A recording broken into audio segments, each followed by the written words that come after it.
Well, hello, family, and welcome to the Woke Africa Show. My name is Ejewa, your host, and today too, I'm here with you to celebrate Juneteenth.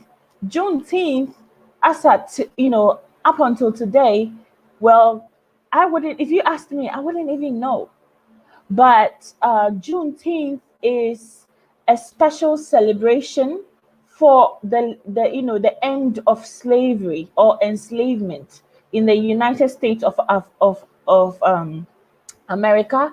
With our brothers and sisters who were enslaved against their will, and after 400 years, yay, hey, young thug, welcome, I see you, welcome. Please subscribe and like the video. Thank you so much, and welcome everyone. So we are here to celebrate Juneteenth. Okay, like I got my African print on, and stuff like that. So fam, i'm just about to um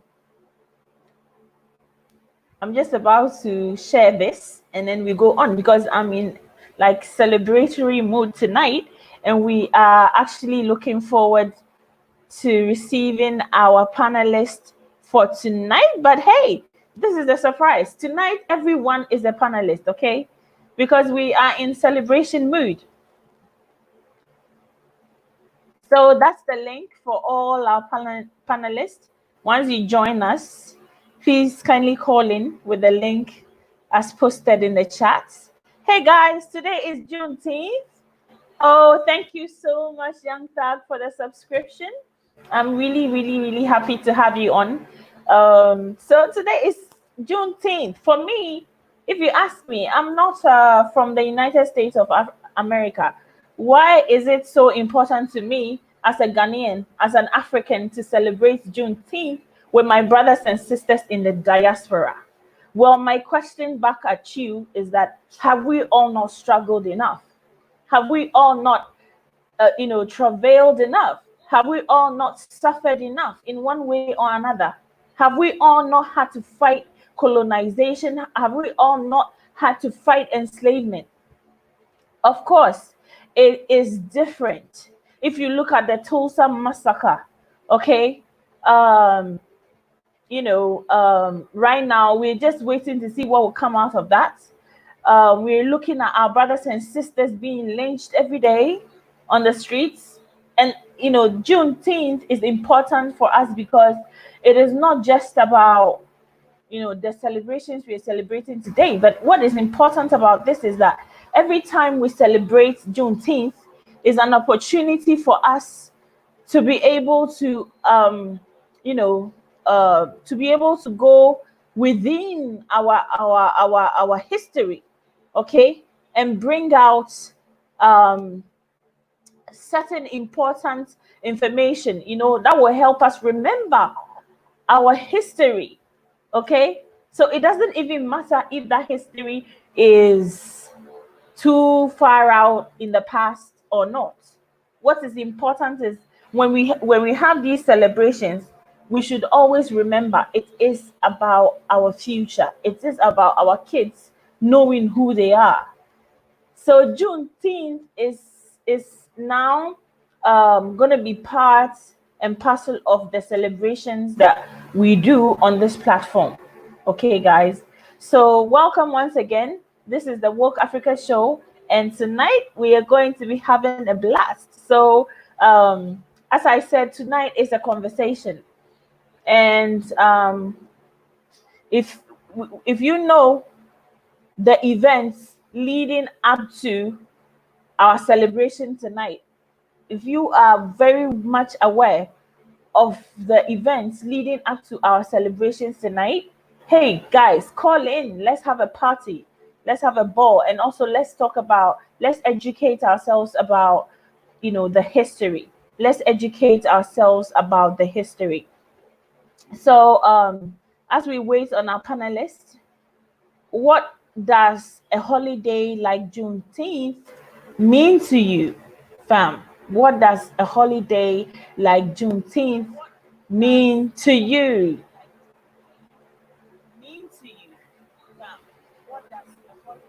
So I'm just super excited because I am ready to learn. I'm ready to learn a lot.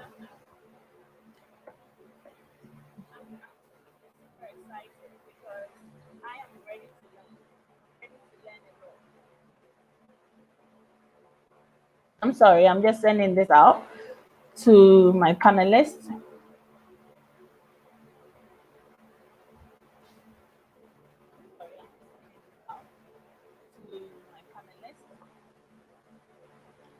Yes. So hold on for a second.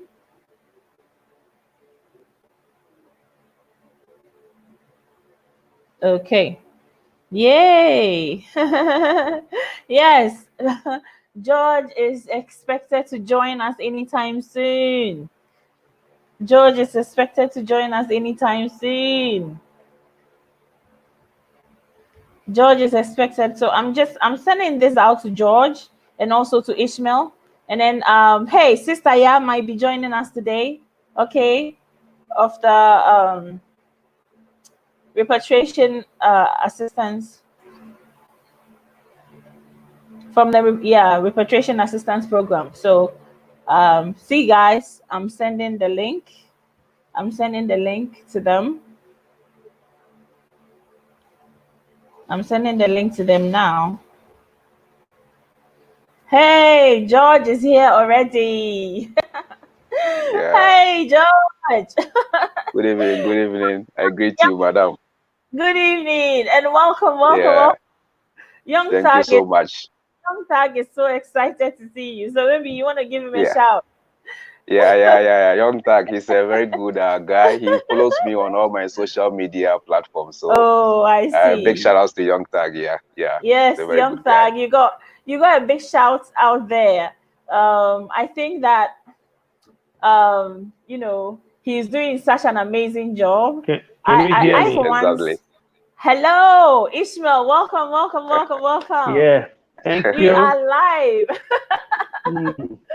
We are live I'm on the sweating. Woke Africa Show. Hey, I'd Yeah. like to say a big shout out to all the Woke Africa Show family, especially my Patreons. Guys, no matter how little you contribute a month, it goes a long way.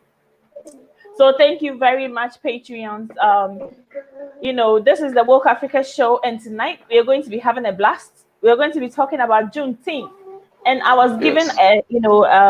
a preamble to the discussion before you guys came on, and I was trying to, from the little that I've learned, our brothers and sisters had such a tough time, okay, you know, coping with enslavement in the diaspora.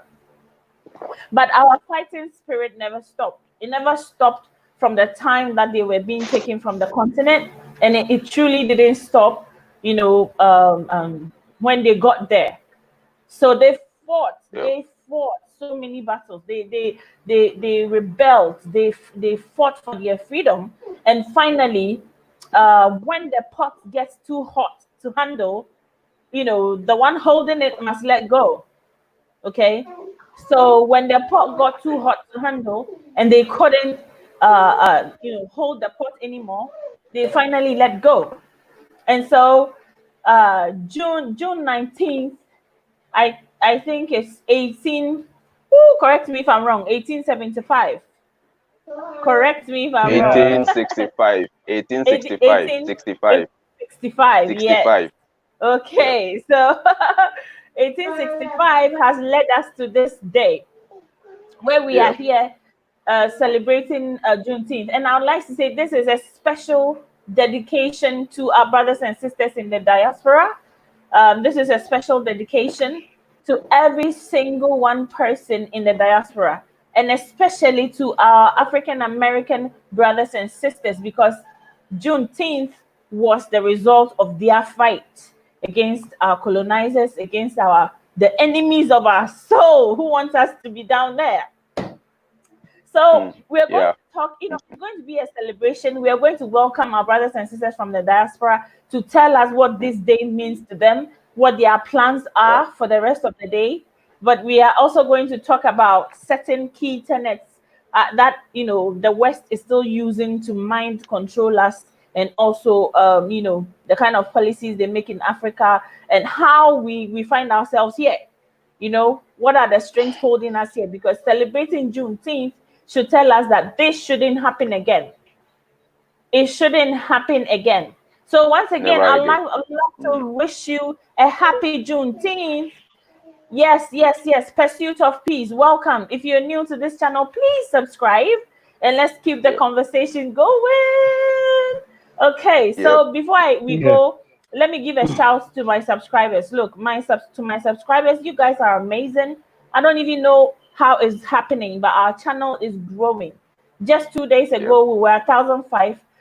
Today we are 1,600 plus. So I'm so grateful, guys, for believing in me. I'm so grateful for supporting this channel. Welcome, and please stay tuned. So I would like to welcome our panelists, our august panelists. Okay, today we have two guys who are Pan-African. Okay, and their Pan-Africanism is not just about talk, it's about action. And that there is respect. Okay, guys, is respect. So so we have George Freemind on the panel, and then we also have Mr. Ishmael Abdullahi on the panel. Mr. Ishmael well, George Freemind is a YouTuber, a very hardworking YouTuber. Wow. I love his show. I love his show. Yeah, man. Yeah. You are in Kenya now, right? Mr. I'm in Nairobi, Kenya. Yes, he's representing from Nairobi. So where are my Nairobi people at? Where are my Nairobi my next people home, at? my next home. Yes, yes. So I told them, but like the time is 1:15 here, so most of them are asleep. Obviously they are asleep. But don't worry. I think when you share the link, I'm sure in the morning when they wake up, they would, take it. And, so please, look out for Freemind on YouTube and support his channel, guys. Okay. Thank you so much. Also, Mr. Ishmael Abdullahi is an author. He's a journalist. He's an editor. And the rest of the acolytes, I'm sure he will have to, add it on because he's such a special mind. Okay. I never told you most of the things, but you're getting there right. Yeah.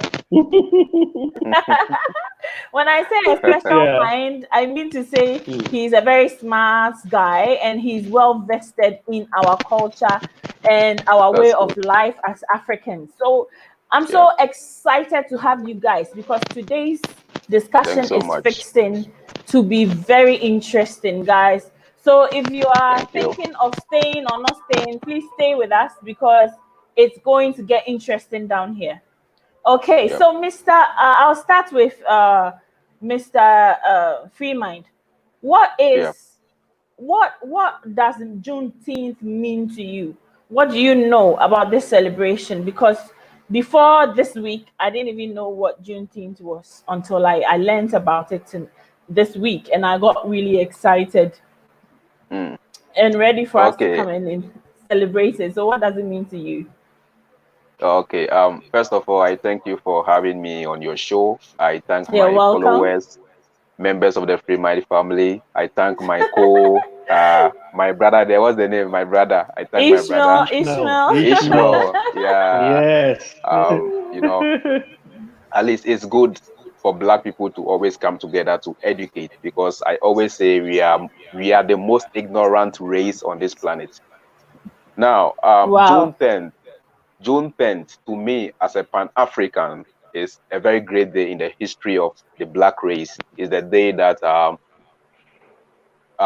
in Texas, United States, the state of Texas, one army general declared freedom to the then slaves who were still being held under captivity. You understand? So it's a great day. It's a freedom day, and when such a day comes, it is up to us, we Black people, to reflect on the past.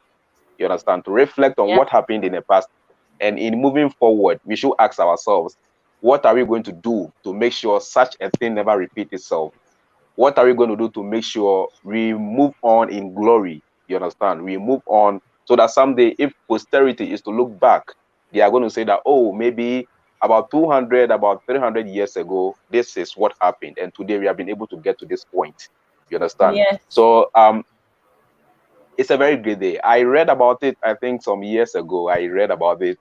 The freedom was declared on 1865, like you said, and it happened in the state of Texas in US. And I know a little bit of it, but I mean, once it's black, it's black. You understand? Once you're black, no matter where you are, whether you're in US, whether you're in Asia, no matter which continent you find yourself, once you have this color, you belong to this continent of Africa, and you are a black person.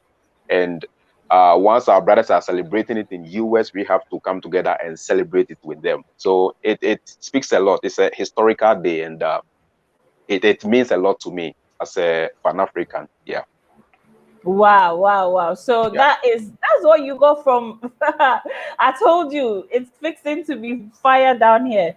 So Mr. Freeman, thank you so much. So can you tell us a little bit about the events that led us to this point, events that led us, what were the major struggles that led our brothers and sisters in the continent to this point where we are celebrating their freedom? Yeah. A lot has gone on. I think I would say throughout history, the black race is the race which has suffered the most, because we are the most discriminated race. Wherever you go on this continent, Asians are discriminating against us, Americans are discriminating against us. Everywhere you go, it's about black people. You will never see an Arab man being killed. You will never see a South Korean or a white person being killed. Every time somebody is murdered, it's a black person. Every time it's a black person. So the whole thing started when slavery began in Africa. You understand? When the first slave ship came to the shores of Africa, took our brothers and sisters. Some were killed on the way. Some were thrown into the Atlantic Ocean. And the few who were able to make it to the American soil or to the Western world, they were taken as slaves. You understand? They were working. We are the people who went to dig their tunnels for them. You know, at that time, we didn't have this kind of machines that we have today, excavators and all this stuff. So most of the things were being done manually by human labor. And when they came, they realized that physically, we black people are very strong. And of course, we are strong. Physically, we are very strong. Even today in Africa, we do most of our things manual. We are very strong people. So when they came, they realized that, no, we can take these people to go and work for us to build our nation. So when we went, we constructed their railways, we constructed their tunnels, we constructed their roads and all those infrastructure that they boast of today. You understand? So it came to a point, they realized that, no, right now the world is moving from manual to mechanical. That was the age of industrialization. We were moving from manual to mechanical. So when they got to the mechanical stage where machines were being used to do all this, and they realized that, no, then keeping these people as slaves is no longer, beneficial. That was when they brought some to form the country we know today as Liberia. They came to dump some in Jamaica and all these places. So the few who remained in America, they are the black Americans that we know today. You understand? And they were in different states. So today, specifically, as the Juneteenth is the day that the state of Texas in America, one army general called Gordon Granger declared that the slaves who were being held in captivity in Texas should be set free, or should be allowed to go their way, should be allowed to live their normal lives, just like any other person in America. You understand?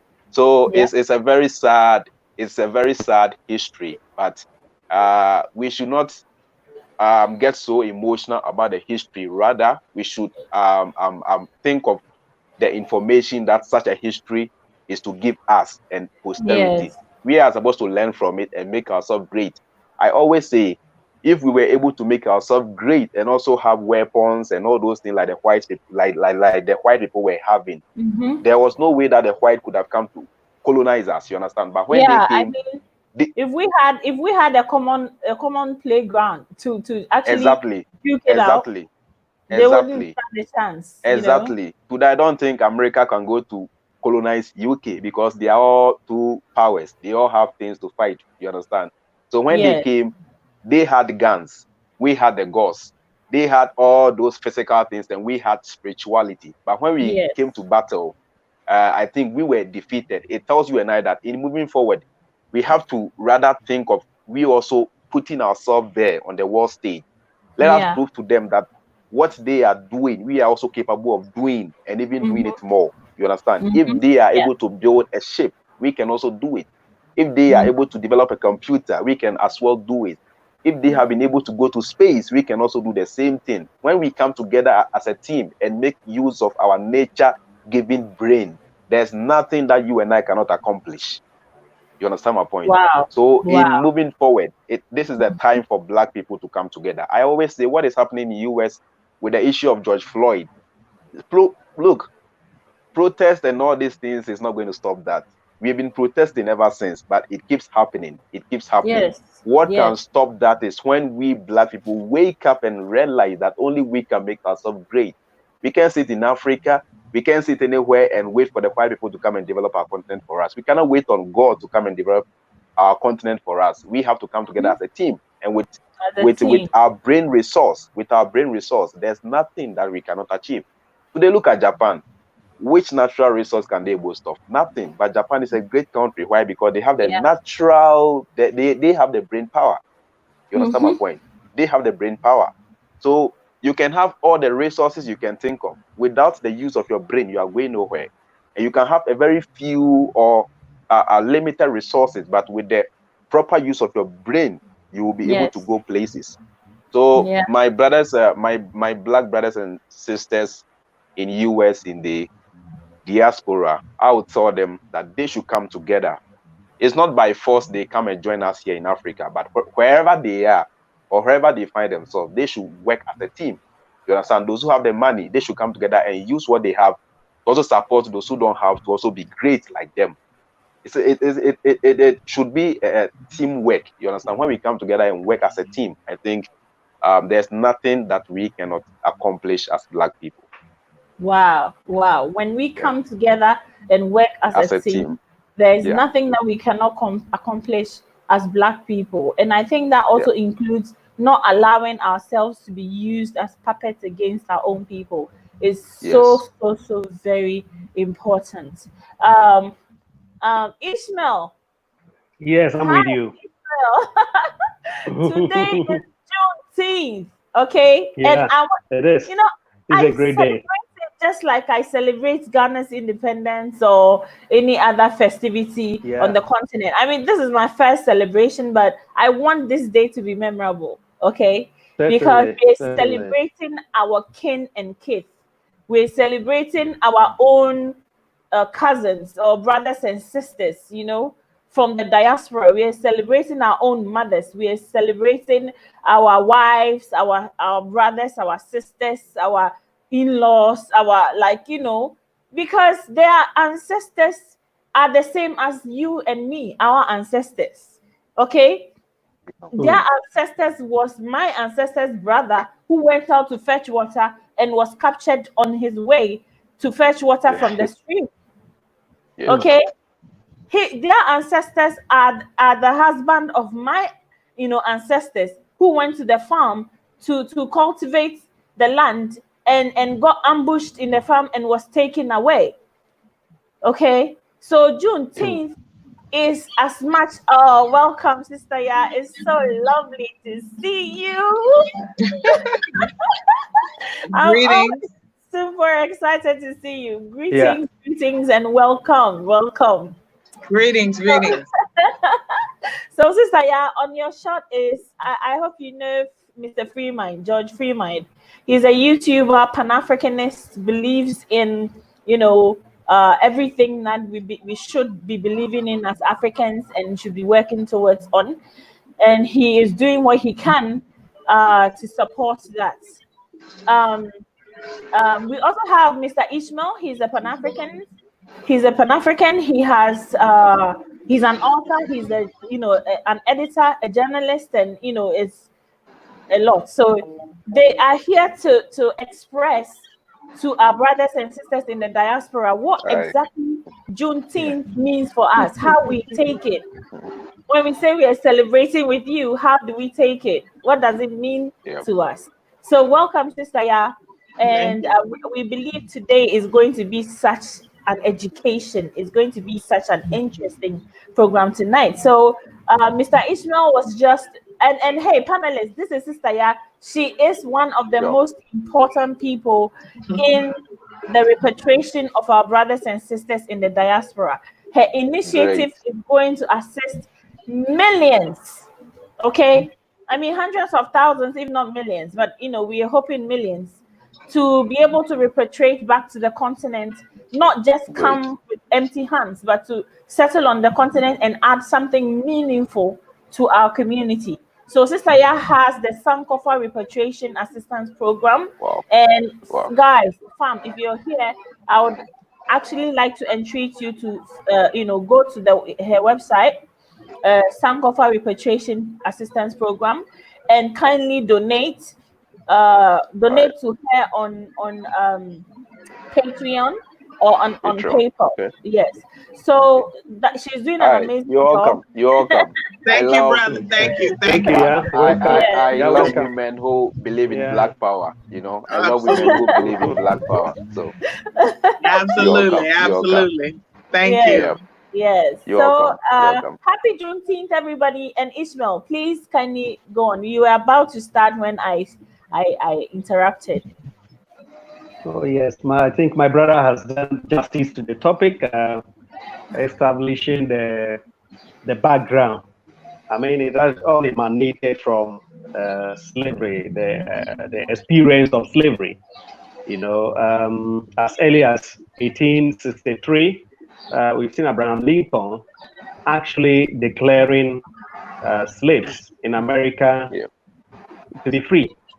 That is as early as 1863. And so, yes, it was just like passed into law. But then at the hinterlands, some still keep on using their slaves because they withheld the information from them, so they didn't know that they were free. So you have your freedom, but you are not told, and so you didn't have the information. And so they kept on as slaves, until 65, when the Army General will have to step in boldly in Texas, declaring it openly to them. And so it was there that the fever got on, and it's like the information well disseminated from that point. So the people realized, okay, now we are free. So that's where, and it's like Texas became the cradle of this whole liberation. It's also, it's also called emancipation. So when we say the Juneteenth, then we are also talking about the emancipation of Black slaves in the United States and its catchment areas. So in 65 it became very serious. Then in somewhere 88, then Texas celebrated it as a national holiday. So from there, other states begin to bring it on board as a national holiday. Now, I think that it should have been bigger and massive than it is over the years. Where we have reached, it should have been really, really bigger. I agree. Our African presidents, this should be a holiday for the whole of Africa. Somehow, apart from we coming on this platform to talk about it and celebrate with our other brothers and sisters out there, I've not seen much about it. And so when you mention Juneteenth, the emancipation of the Black slaves in America, I mean, this is a new way. It's a new way because we don't know. And that's unfortunate. Our leaders come say, okay, particularly in my country, Ghana, our president will take the initiative and say the year of return. Indeed, if we meant it, this is how we could demonstrate it, by making sure that we make this as part of our national holidays to celebrate it. If indeed we really understood it and the spirit of Pan-Africanism was to be strong, as we try to claim, then we should have seen a massive celebration. And so, yes, it's a time period we should be celebrating. Once we come out of slavery, that one alone should be joy enough for all of us. Unfortunately, it's not well celebrated to my expectation. I feel that the whole of Africa should have been in that celebration mode. to really make our brothers and sisters to be aware and to know and feel loved, to know that we're emotional about them, to know that there is no slightest difference between us and them. Wow. So if it is not going that tangent, it means that there's a problem. And I'm sure that is the intervention you are taking, today, bringing us on board to talk about it. Yeah, so somewhere after it was being declared and Texas picked it up, it begins to create a community lifestyle among people. It's painful. They've been captured. Remember their tradition, they've been cut off from their roots. Okay, and just forcefully plant into different cultures. And with time, theirs will start fading away as the generations are passing away and new generations coming. Information, in most of the times were oral, and so they didn't have much, opportunity to document. And of course, majority of them, they couldn't document. It was there that they schooled, and not most of them got that opportunity to school. So documentation was definitely a problem. So it has to be oral tradition. So the generations were passing away and new generations coming, then the culture of Africa begins to dissipate seriously. And so it's after the Juneteenth that spirit of community centeredness starts taking place among them. And so they begin to come in groups and seeing how they could recapture the culture. Okay, and that's a difficult thing. So but either way, it was a good time now because they cannot begin to think as a community. They cannot begin to think of to own land. That's a major breakthrough. They cannot begin to think of buying the land that they could call their own. Young people can now entertain the performances like musicians and all that. Cannot stay together. So yes, definitely then their personal economic lifestyle to also grow as well. So definitely, it really was a good moment and should have been celebrated massively, than I see in Ghana. I'm just reporting the Ghana case to our people. But we want to also assure them that as much as that we are not getting, meeting the point in terms of the euphoria around it, there are serious, Africans who are with them.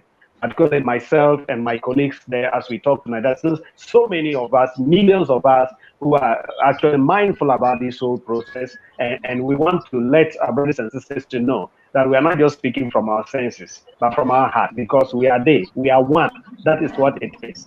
We are one. So it's not a matter of motivating them, but it's a celebration with them. It's a celebration. So I think that, yes, coming out of these all challenges, this point actually was a major turning point that our people could reflect, our brothers and sisters, and the entire black race could reflect deeply and convert our difficulties or what we are, the prejudices that we had been subjected to. We could convert them at this point into our advantages and opportunities. Okay, so fine. If now we cannot form communities, it means that we should come together closely.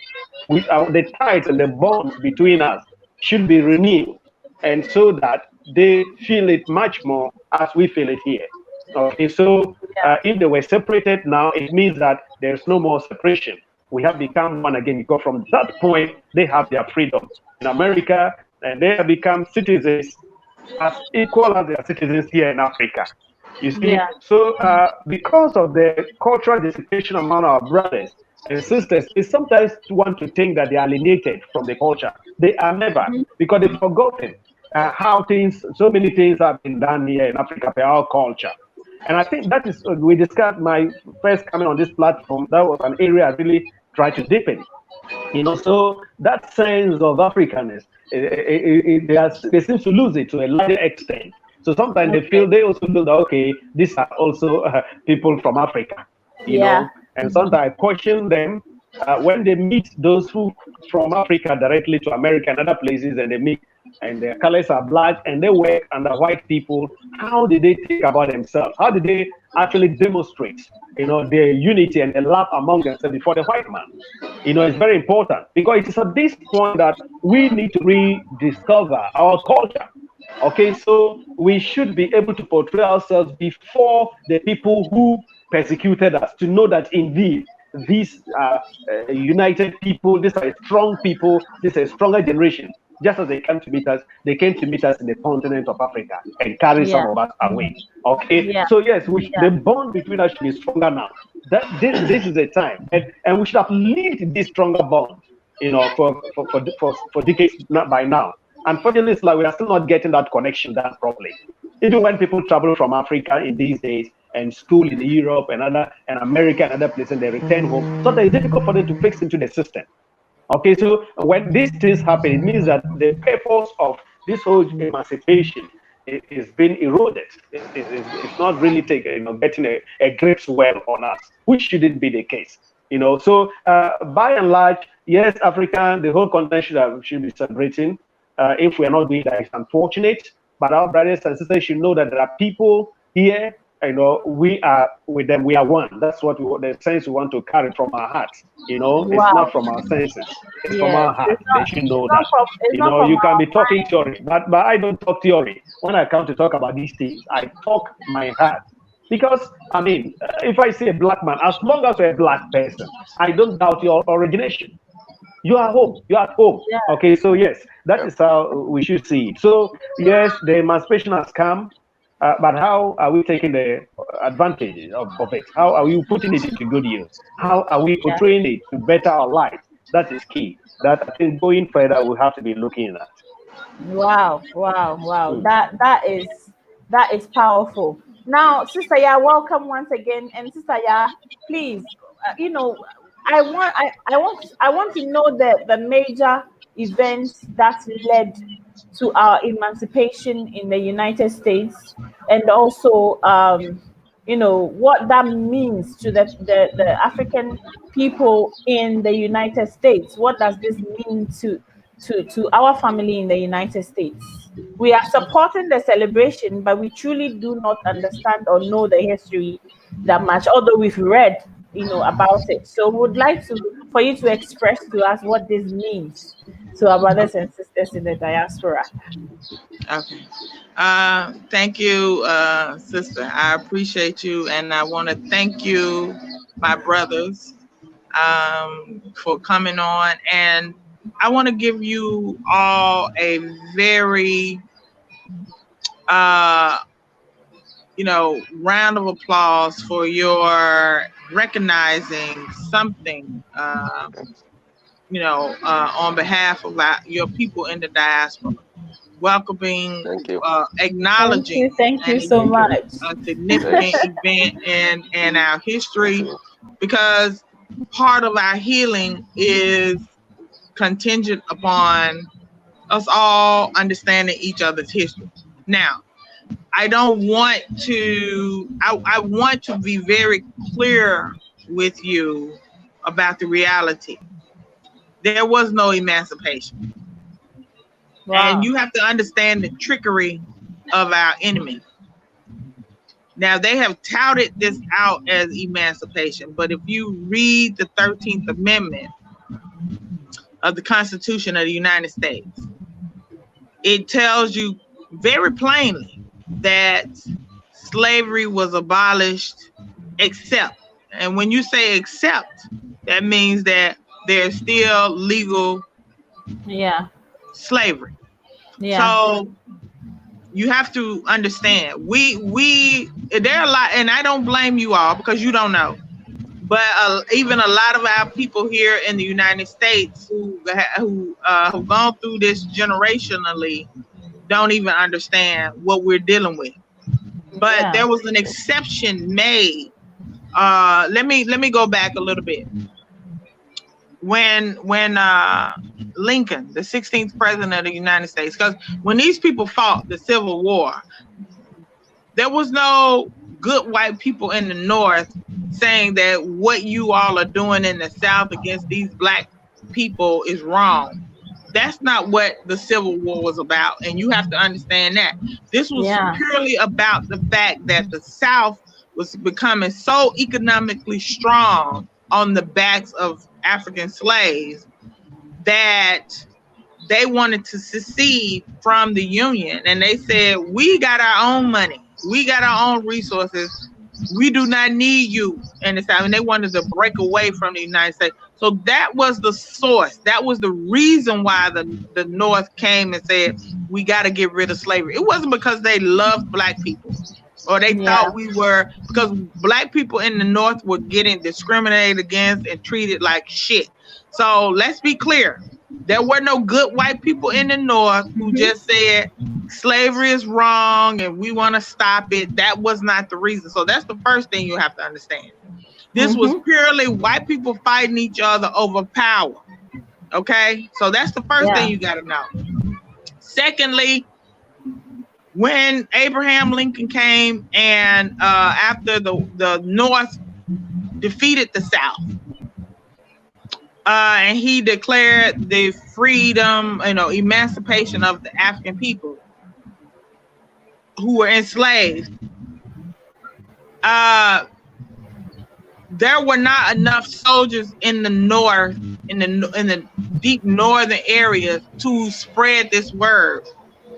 So a lot of the white slaveholders, even though they knew that they had been defeated, they perpetuated this lie to the people who were still on the plantation, to our people, to your aunties, your cousins, your nieces, nephews, and they kept them on this because they didn't know that it was over and that they were free. So for 2.5 years afterwards, that's why they won the war in 1863, and Lincoln declared emancipation in 1863. But for 2.5 years, these people continued with this lie because they wanted to keep free labor. And it was when the soldiers began to go deeply farther into the South, and they spread the word all the way down to Galveston, Texas, General Granger. And they got down there and told the people 2.5 years later that no, you're not supposed to still be slaves. So that was on June 19th of 1865. So that is when we called it. You got to keep in mind, we spoke very fluent Tree. People would tell you that we were illiterate, that we didn't have language, that we didn't know how to write. This is also another lie, because the reason why these people brought us over here was because we were experts in masonry. We were experts in agriculture. They knew, and they needed us. We didn't need them. We've never needed them. Yeah. But they wanted to create something and they didn't know how to do it. So they came into Africa and they took all of your professionals. Because when they came into Africa, we had civilization. Yes, we did. And this is, they want to tell you they came and we were just some people living out in the bush and in huts, and they no. We had the Benin civilization, we had the Dahomey, we had Zimbabwe, we had the Ghanaian Empire. We had all of these things, which were very well established civilizations, and they were in awe of what they saw. So they had to take us. This is why right now, when we have people who were experts in growing rice, experts in growing all different types of crops, and they needed that. So this is why they came. So while they brought us over here and we didn't speak English, because that's not our language. Yeah. You understand? But we were not illiterates, we were not dummies, we were not uneducated people. So they brought us over here to build a civilization for them that they could not build for themselves. Let's be clear on that. Okay. And then when they forbid us from learning their language, their writing. Not that we didn't have our own. They didn't want us to learn their way, you see. And so therefore we didn't speak their language the way that a European person would speak it, right? So we put our own, that's why we speak patois, and that's why we speak, we take that language and we mix it with our own. So June 19th became Juneteenth. You see what I'm saying? And so that's why it's called Juneteenth, because that was our way of speaking, you know, June 19th. Okay? All right, let's be clear. So our people didn't know for 2.5 years afterwards. The proclamation that was given by the president of the country that slavery was no longer legal. But they put an exception in the Constitution that a lot of states took a long time to agree. Even the state of Mississippi just recently, and when I say recently, I mean like 2019, 2018, the state of Mississippi just ratified the 13th Amendment, saying that they agree that slavery is not okay. Okay.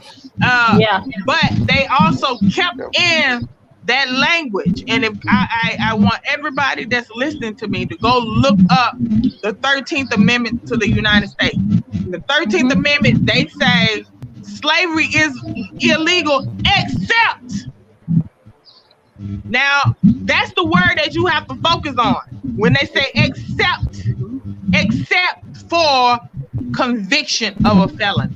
Conviction of a crime. And this is why we have mass incarceration of African people in the United States today, because that's legal slavery that continues on to this day.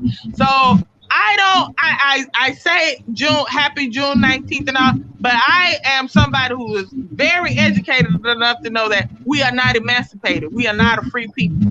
Okay? Yeah. So now I want to say this.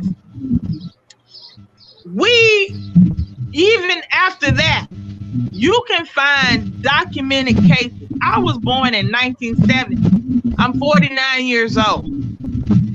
There's documented cases of people who were enslaved in the United States and well into 1960, who had no idea that they had been freed.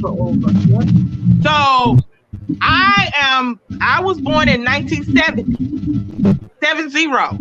There are documented cases of African people in this country who had been living under slavery on plantations until the 60s.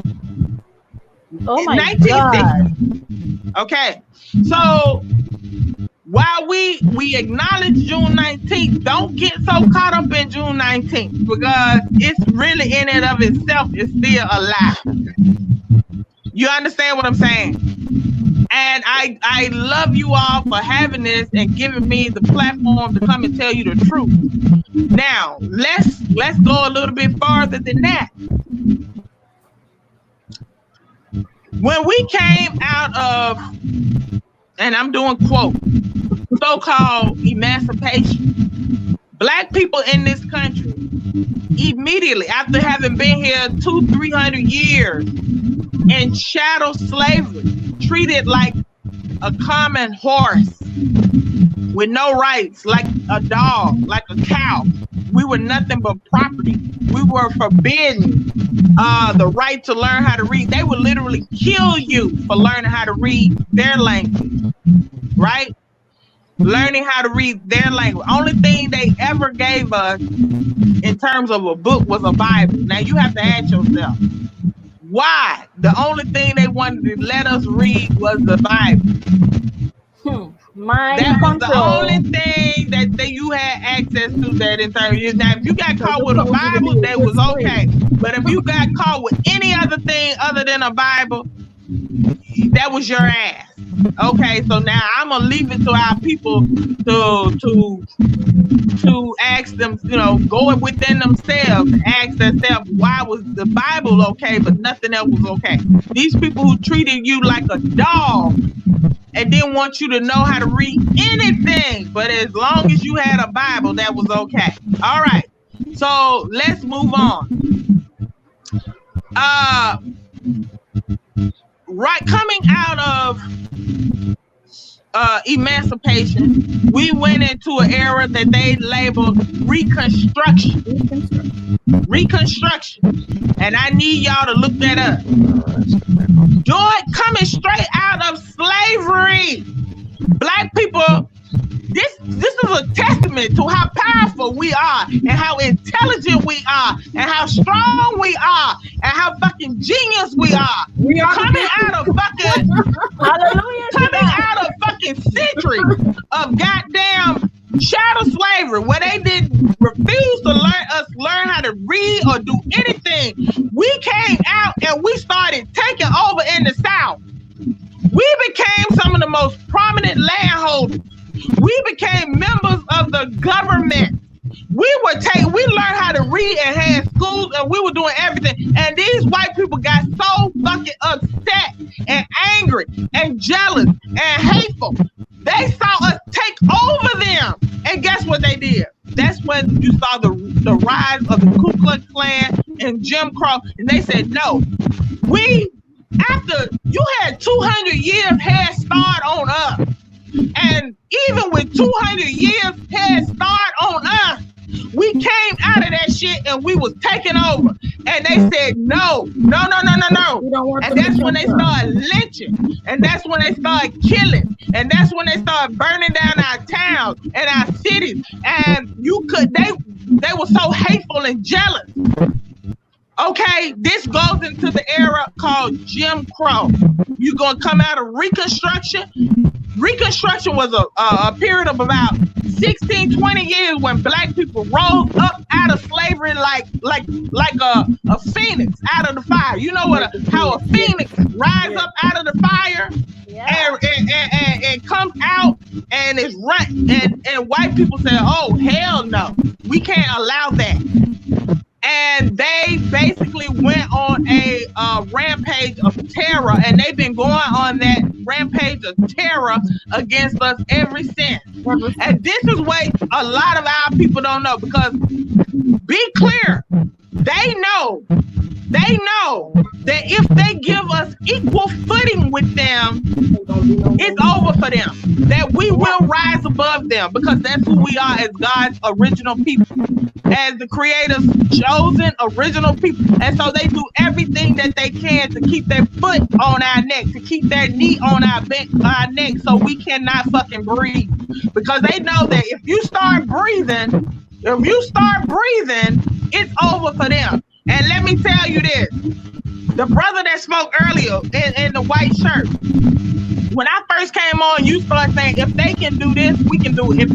Brother, no, we did all of that. All that stuff you named, everything that you named, it came from us. The internet, the cell phone, the refrigerator, the engine that runs the car. I'm gonna go on record to tell you that everything that you enjoy in this world today came out of the mind of an African person. They take credit for it. Okay? That's what they do. They steal your ideas and they take credit for it. But they do not think of nothing. They steal everything. These are the master thieves on planet Earth. Brother, everything you name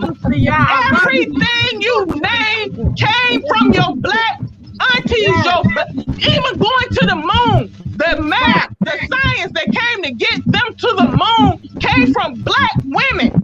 Everything come from us. Don't give them credit for shit. They didn't do shit. They haven't done shit. They don't know how to do shit without you. All they know how to do is destroy. Don't ever give them credit for anything. The mere fact that they know how to write a language came from your people. We gave them their alphabet. Africans, ancient Egyptians gave them they had a language. They were speaking, and because they came into Africa as barbarians, and they took over Egypt because they were barbarians, and we didn't know how to deal with barbarians. And when they came, they gave us their language, and they didn't even have a writing. We put the letters, we made up the letters to make up the alphabet. So don't ever give them credit for anything, brother. Don't do that. They haven't thought of anything. The combustible engine that make your car run, a black man did that. The reason why your refrigerator keeps ice cold and keeps it, a black man did that. I cannot think of one thing. There's a brother that did a video, and he said black people invented everything. And if he goes for about 10 minutes long telling you everything black people invented. So they haven't invented anything. They have a saying that the only thing the white man invented is the patent office, and that's so he can steal the ideas of black people. So don't give them credit for anything. They haven't invented anything. I can't think of shit white people invent. I don't know anything they invented. I love the fire. When Sister Ya comes on fire, it's like my mind is open and ready to take. Hey! Huh? Hey! You're on fire, Sister Ya, and I like that because we need to hear it, okay? We need to hear what happened. We need to come to learn who we are so that we would know the kind of future that we want to create for ourselves, not the future that they expect us to create, which is continue to be enslaved by them. So thank you so much, Sister Ya. And hey, so but this celebration is upon us, Sister Ya. It is upon us. So what should we make of it now that we know? Okay, I think we lost Sister Ya there, but she'll come back. So Sister Gina, I also want to hear from your side, from you, what this Juneteenth means for us as African people, Hey, welcome, Selom. Welcome to the Woke Africa Show. They have a saying, sis. They have a saying. It's called circus and bread. We cannot last week screaming about black men being shot, and this week celebrating Juneteenth. Juneteenth is supposed to represent freedom. Obviously, we're not free if we're getting shot all over the world and disrespected all over the world. And not even in Africa are we free because we have puppet masters that are being controlled. So, the whole Juneteenth thing is nice to, we as black people all over the world, we like to have a reason to party. And that's okay. But we cannot fool ourselves. You're not free when you're in a country that is yours, and white people have more respect for in that country than you do. You're not free when you can't walk down the street or go jogging and not get shot by cops. We're not free. We cannot celebrate something that didn't happen. And it's sad because you know what? I've seen people all day long posting Juneteenth. And I'll say happy Juneteenth, just like she said, because somebody said it, because you want to be there with your brothers and sisters, but we need to come to terms.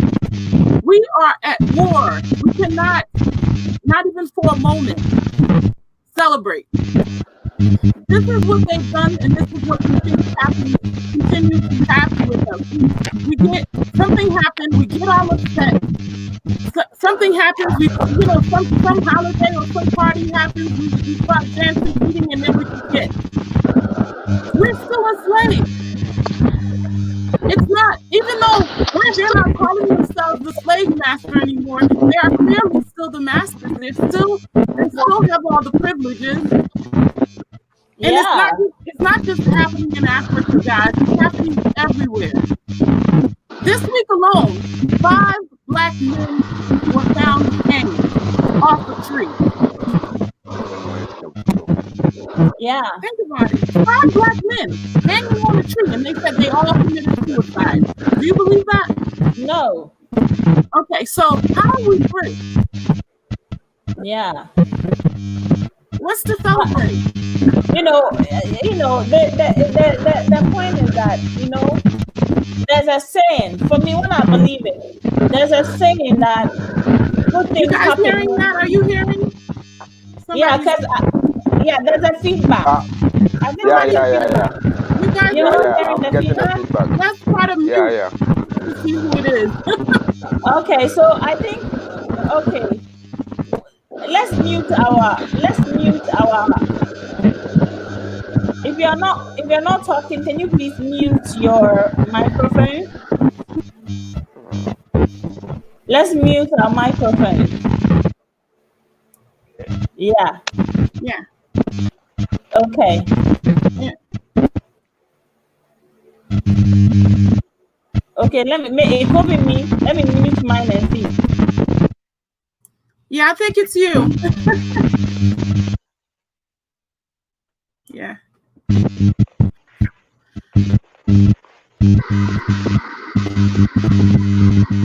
Okay, it's still there, so it means it's not me.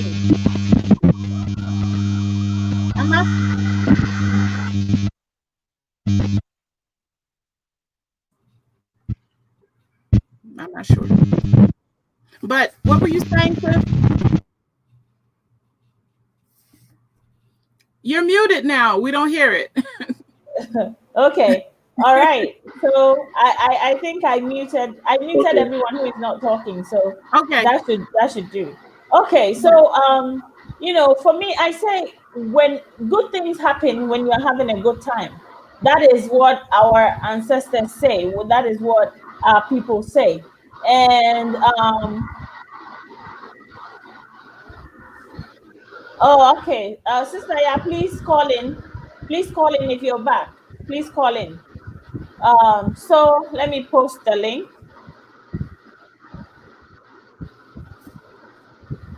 I posted the link, Sister. Yeah, you can call back. Okay, so when you're having good things happen when you're having a good time.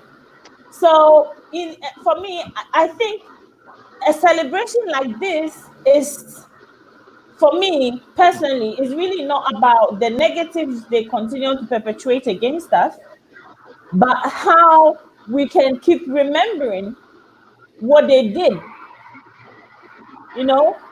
How we can keep our children talking about what they did, how we can keep our generations unborn alert on who our oppressors are and what they are capable of. So when they see signs of oppression, they can resist. For me, and that's very necessary.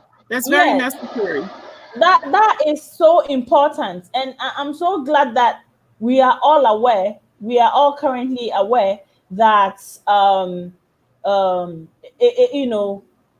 that what they claim to have given us, okay, which didn't belong to them in the first place, but they took forcibly and claim to have given us, which is freedom. We all know. I'm sure we've all heard what Sister Ya said. And even if you look at Africa, how many African countries are indeed free? How many? France has its grips on about 14 African countries as we speak. Yep. And the West controls how many countries in Africa as we speak? Many. So when did our people really become free? But they slap on these labels to get us all excited, in jubilation mood, in celebration mood. But what should that mean to us? Because if we do not keep this important milestones active and alive in our history, how will our descendants know? We need to tell our children every day about this white man. We need to talk to our children every day about this white man. There should be no time that they should understand from the time they start to speak who their enemies are. Yeah. But because that's what the Chinese do. That's what that's what they do in their households. We're the only ones that don't think it's right to teach hate or what we call hate. But we have to start talking to our children. Let's be clear. It's not about hatred. Now, I'm going to tell y'all something. A lot of people don't like it when I say it. I do have hatred, and I don't have any shame about saying it, because there's no way that I can tell you that I don't hate a people who not only have oppressed my people since they came. Not people want to talk about 400 or 500 years. Well, this goes all the way back to ancient Egypt. Let's be clear. Yeah. Yes. This goes all the way back to ancient Egypt. This has been a race war since ancient Egypt. Yep. And even before that, I would say the Arabs. That's a race war too. So let me be clear. When people say, "Oh, you can't have hate because hate holds you down." No, let me tell you what hate does. Hate gives you a sense of, I need to protect myself. There's something that I need to stay away from. Get shit done. Yeah. But when you keep this thing that you gotta love everybody, even when they hate you and they want you dead, that's a death sentence. That's suicide. Yeah. Now, and that's silliness. That is not the sign of a mature people. When there are people out here that want you dead, that want you off the face of the planet, and you start talking about loving them and all this, that's silliness. Now, am I out here saying that we should go out and slaughter them the way that they slaughtered us? Well, I have my thoughts on that I won't say on social media. But what I will say is this: is you got to act like mature adult people. At least the very least you can do is stay away from them. Stop marrying them and having babies with them, and bringing them home to Africa. Stay out there and stop welcoming them open and being in denial about the fact that they want you dead. Mm-hmm. I mean, that's silly. That is the mindset of a child. Yeah. These people have shown you since way back that they want you dead, that they don't like you, that they hate you. And they are showing you this every day. Do you know since George Floyd was murdered for the world to see, that they have still killed black people almost damn 2 a day since then? Every day. And so you want me to go around talking about loving these people. Yeah. So I would not do it. And I would not raise my children to think like an idiot, because that's the mind of an idiot. My children have to know who wants them dead, and they have to walk around on this planet accordingly to protect themselves. Because I want my children to live. I want my children to live. I want my grandchildren to live. I want my people to live. So, and I don't care who likes it. I would never. People would say, "Oh, Sister Ya, you got this program. You can't say certain things." Listen, let me tell y'all something about Sister Ya. Sister Ya got land in Africa. Sister Ya house is being built in Africa. Sister Ya gonna be in Africa anyway. Sister Ya do this work for other people, not for Sister Ya. Cause Sister Ya all right. So nobody can stop me from speaking the truth, because I want my people to be saved. And the only way you're gonna be saved if you got to start thinking right as black people. And you have to know that there are people on this planet that don't like you, that want you dead. They want your cobalt, they want your manganese, they want your cocoa, they want your gold, they want your silver, they want your diamond, and they want your body. Now that's a whole nother thing that a lot of people don't want. They want your melanin. They want your lungs out of your body. They want your heart out of your body. They even will take you as long as they could sex you and you shut the fuck up. Yep. Okay? They don't want to hear what you got to say. Because let me tell y'all something. And a lot of these so-called, we love everybody, people don't want to hear this. But I'm finna tell y'all want the real, Sister Ya gonna give you the real. Hey, Sister Ya for real. These people were raping us. Yes. Men, women, and children. People want to talk about how they raped the women. They raped the men too. Yep. They raped the men too. A lot of black men don't want to talk about that, but it's a historical proven fact they raped the men too. They didn't just rape the men, Sister Y'all, but they had the men rape each other. And then they had father sleep with daughter. They had daughter sleep with brother. Okay.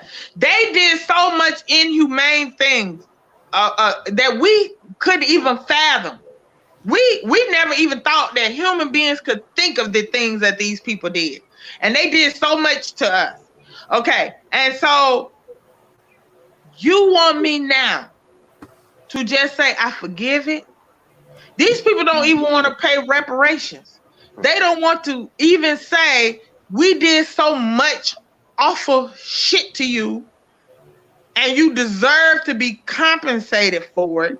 They want you back in slavery. They don't want to pay you. They want you back. Let me be clear, and I say this all the time. I want to make my other point. I'm gonna come back to that slavery point. They were having sex with you when they said you weren't even a human being. When you weren't a human. They and let's be clear. They don't have a problem having sex with anything. A sheep, a dog, whatever. So you were nothing more than another animal that they would literally have sex with. So when people try to tell me that just because somebody, we got story after story after story of white people marrying or having sex and having children with African people and still are very racist. They would call their own children, their mixed children, they would call them niggers. You know, they will call their own children. They're the type of person that is willing to admit that the black race is lesser. Let's get that, because you know what? The white man that deals with a black woman is a black woman that is not proud of her race. They set their kind of personality. Well, we are damaged people, so I know why we do. I know why we do what we do. But let's talk about why they do what they do. They fetishize your black skin. Okay, they want to dominate your skin. It's not just they want to dominate your land and your resource. They want to dominate your body. They want your body. They want to control your body. So a lot of our people don't want to deal with this reality. They will have sex with you. They will marry you. They will have kids with you. They don't like your people. And we see it over and over and over again. And you will get black people. When you try to tell black people, don't do this, these people look at you like a fetish, like you because these people have sex with a horse. You know how big a horse's thing is? And they will literally have sex with a horse. I'm not making it up. No, I'm not making it up. True. I'm being very real with you. So you know what? They look at black men in particular, your thing, because it's bigger than theirs, and the white men hate that. That's a thing they hate. They envious of you because of that. They got this little ugly pink thing that can't do nothing for nobody. Their women want your big thing, right? And they looking at you because they want to. It's deep, and a lot of people don't want to deal with it. Now, let's go to the slavery thing. I can prove to you that they want you in slavery easily. The facts speak for themselves. These people do not like to pay for labor at all. The last thing in the world these people want to pay for is your labor. This is why they took all the jobs and went to China when all the jobs were cheap. And that's why they go to Haiti. And that's why they go everywhere. They look for cheap labor, the cheapest they can get it. You know, just above slavery. They want to go as close to slavery as they can get it. If they can pay you 15 cents an hour, 25 cents an hour, 50 cents, because they know in America, we have laws, we have minimum wage laws where they fight in Congress over here when they say, listen, can't nobody live over here for $10.50 an hour and they need a living wage.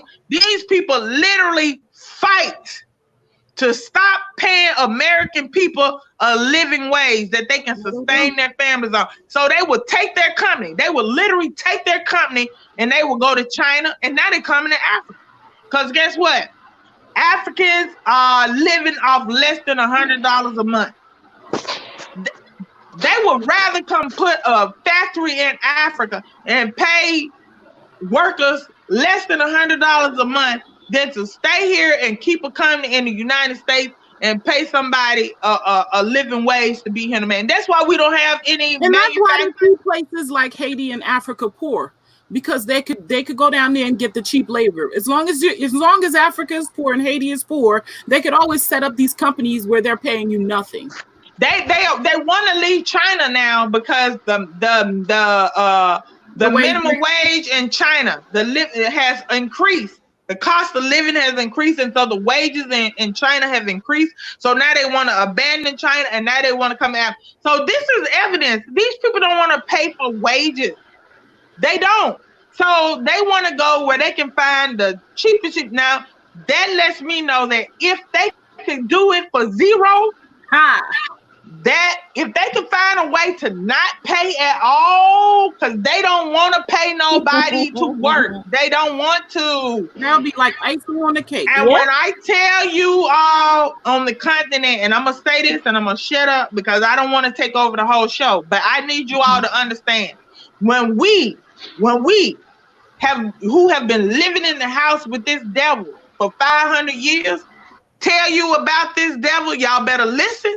We the house slaves. Don't listen. Don't think that you know this devil better than us, because you don't. You don't know him like we do. We know him. And when we come and we tell y'all about this devil, y'all better listen. Y'all better listen. And I don't know another way to express that. Y'all better listen. When we tell you about this white man, y'all better listen, because don't nobody know him better than black people that have been living in the house with him for 500 years. Yeah. And fam, I just want to just read this article just for those who don't know to be aware. So on the 9th of March 1892, a white mob in Memphis, Tennessee, lynched Thomas Mob and his business partners, Will Stewart and Calvin McDowell. The black men died on the altar of capitalism as viewed through the white supremacist lens. Their food store, People's Grocery, had successfully competed with a nearby white-owned store. In lynching them, white vigilantes were exacting lethal retributions for the crime of being black men with more business acumen than their white competitors. Okay? So this is what our brothers and sisters in the diaspora have suffered when the white, when Wall Street was starting. Okay, it wasn't just white men in suits. Black men took over the market. Black men were the most successful on Wall Street. Then guess what happened? White supremacist vigilante mob lynched these successful businessmen, and their crime, the only crime, was that they were white and they had more successful business acumen. The only crime was they were black. And let me just say this, that we have plenty of examples of that. We have plenty of examples of white people becoming envious of successful business black people, and they destroy. We used to have a lot of land. They've taken all of that. All of our businesses are gone. They know that giving, and I'm going to say this again, they know that if you make the playing field equal, that we will overcome. And that is what they cannot have. That is what they cannot accept. And this is why they go out of their way. Oh, they go way out of their way. We have so many communities, black communities that were thriving, black community. Black Wall Street is only one. And we have living witnesses that testify that these white people became so angry that these black people were so successful and were thriving, and they couldn't take it. And they were like, how does this nigger get to have this and I don't have it? And this is why they came into and destroyed it. So when black people, I want to get this one last point. When black people say, let's build, let's do this, let's do here, I tell them all the time, we've been doing that ever since we came out of slavery. And every time we try to do it here on this land, they come and destroy it. So I don't want to waste my time. We have historical record that proves that white people will not allow you to be separate from them on this land and be successful as a race of people. The only thing that black people can do is separate themselves from these people by going back to Africa. Wow. The only way is to separate ourselves and go back to Africa and go back to Africa and reinvent ourselves in freedom, in the opportunity to take our lives back. We can do that on the continent because we are a people of the sun. We are a people of the soil. And when we come back to the continent, the land itself will regenerate. Okay? The blessings that we have received for so long, but so many people are trying to keep down, will find its way out and sprout. Our people will thrive. This time we have another chance. We have another chance because we have been dispersed. If we learn from the lesson, we can't repeat our mistakes. No. We can't repeat. And that means that we should remember ourselves. We should remember our science. We should remember our technology. We should start building ourselves in a way that we cement our foundation. This time it has to be different. This time it has to be different. Never again must we allow ourselves to be taken to the depth of misery, the depth of horrors that our people have actually experienced all around the globe. So that is why I was saying that celebrations like this for me has nothing to do with partying.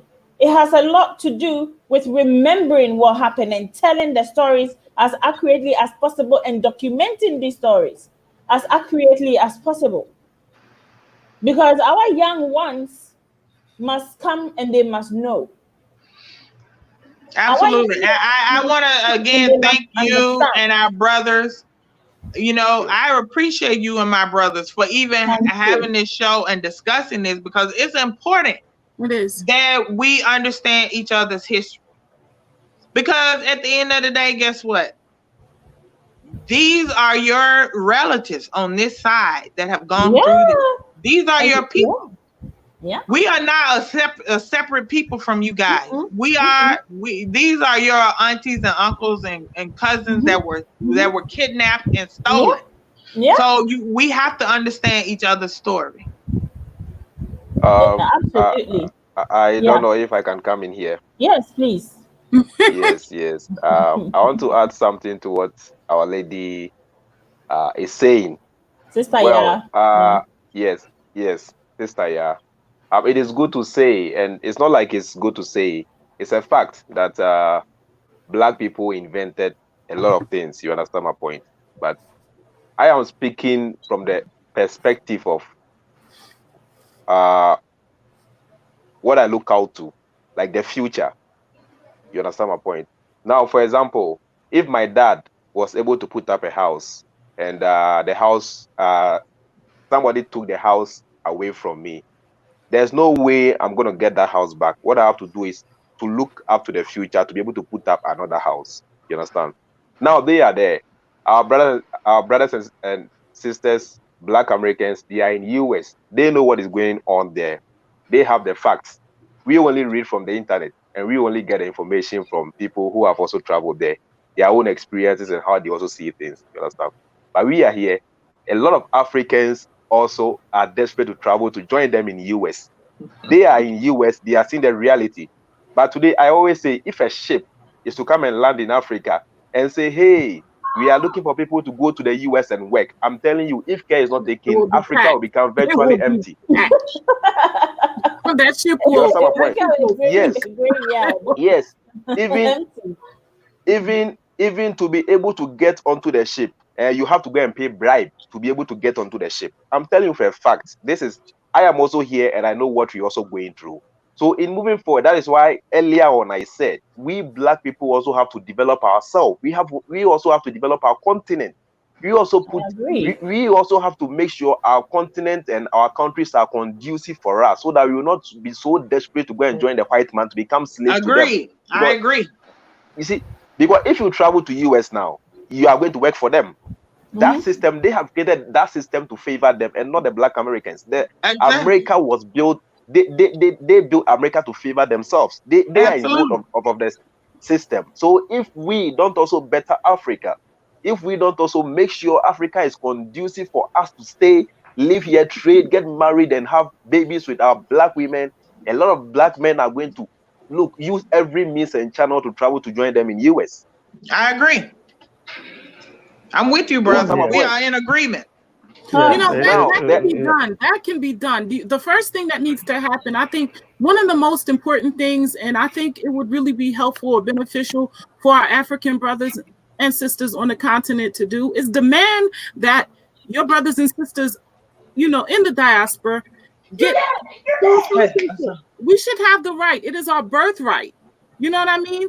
To be able to go to Africa and not, there are so many, and it's funny because I didn't realize there were so many restrictions and so many people are down there. They're in Ghana. If they're there for 3 months, they have to cross and come over. If you don't marry somebody of Ghanaian descent. Wait, let me be clear. That's not true.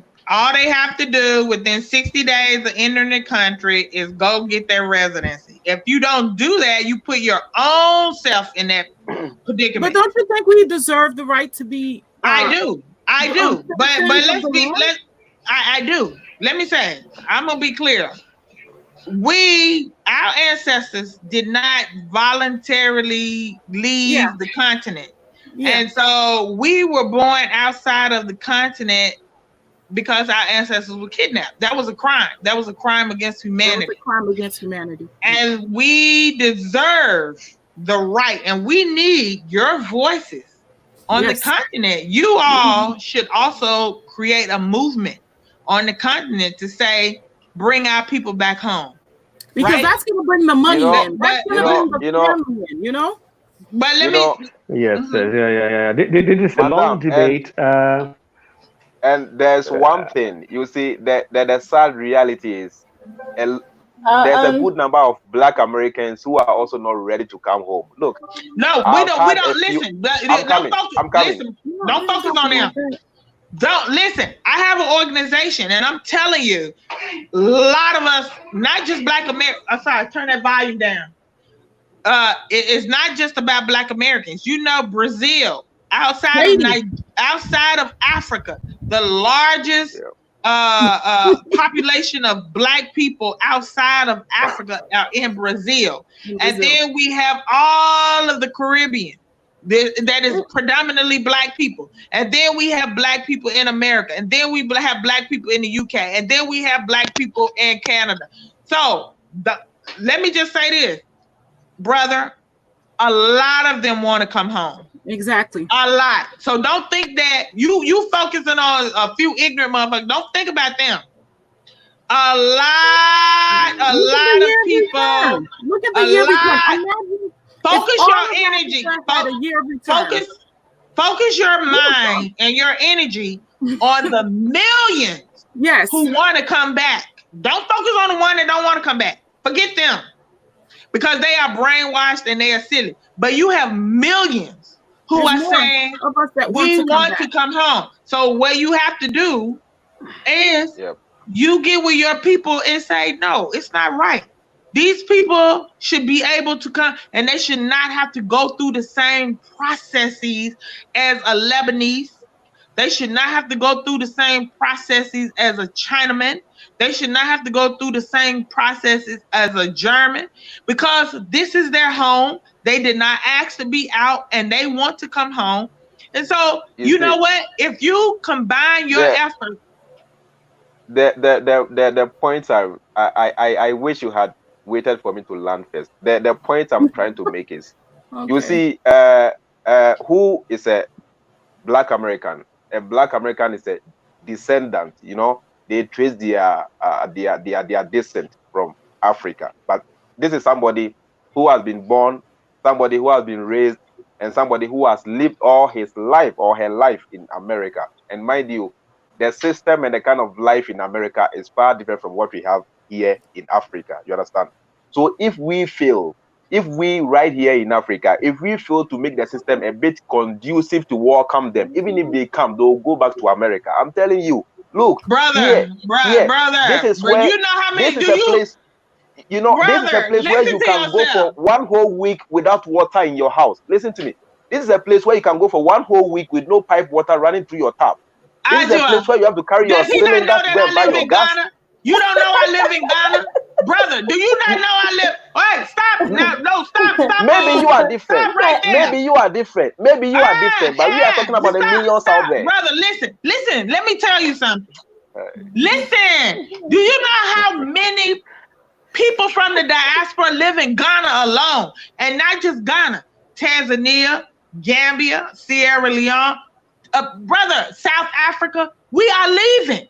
But you are only focusing on those within your circle. You are only focusing on those within your circle. Brother, listen. Don't focus on only those within your circle to generalize that. That's how everybody sees it.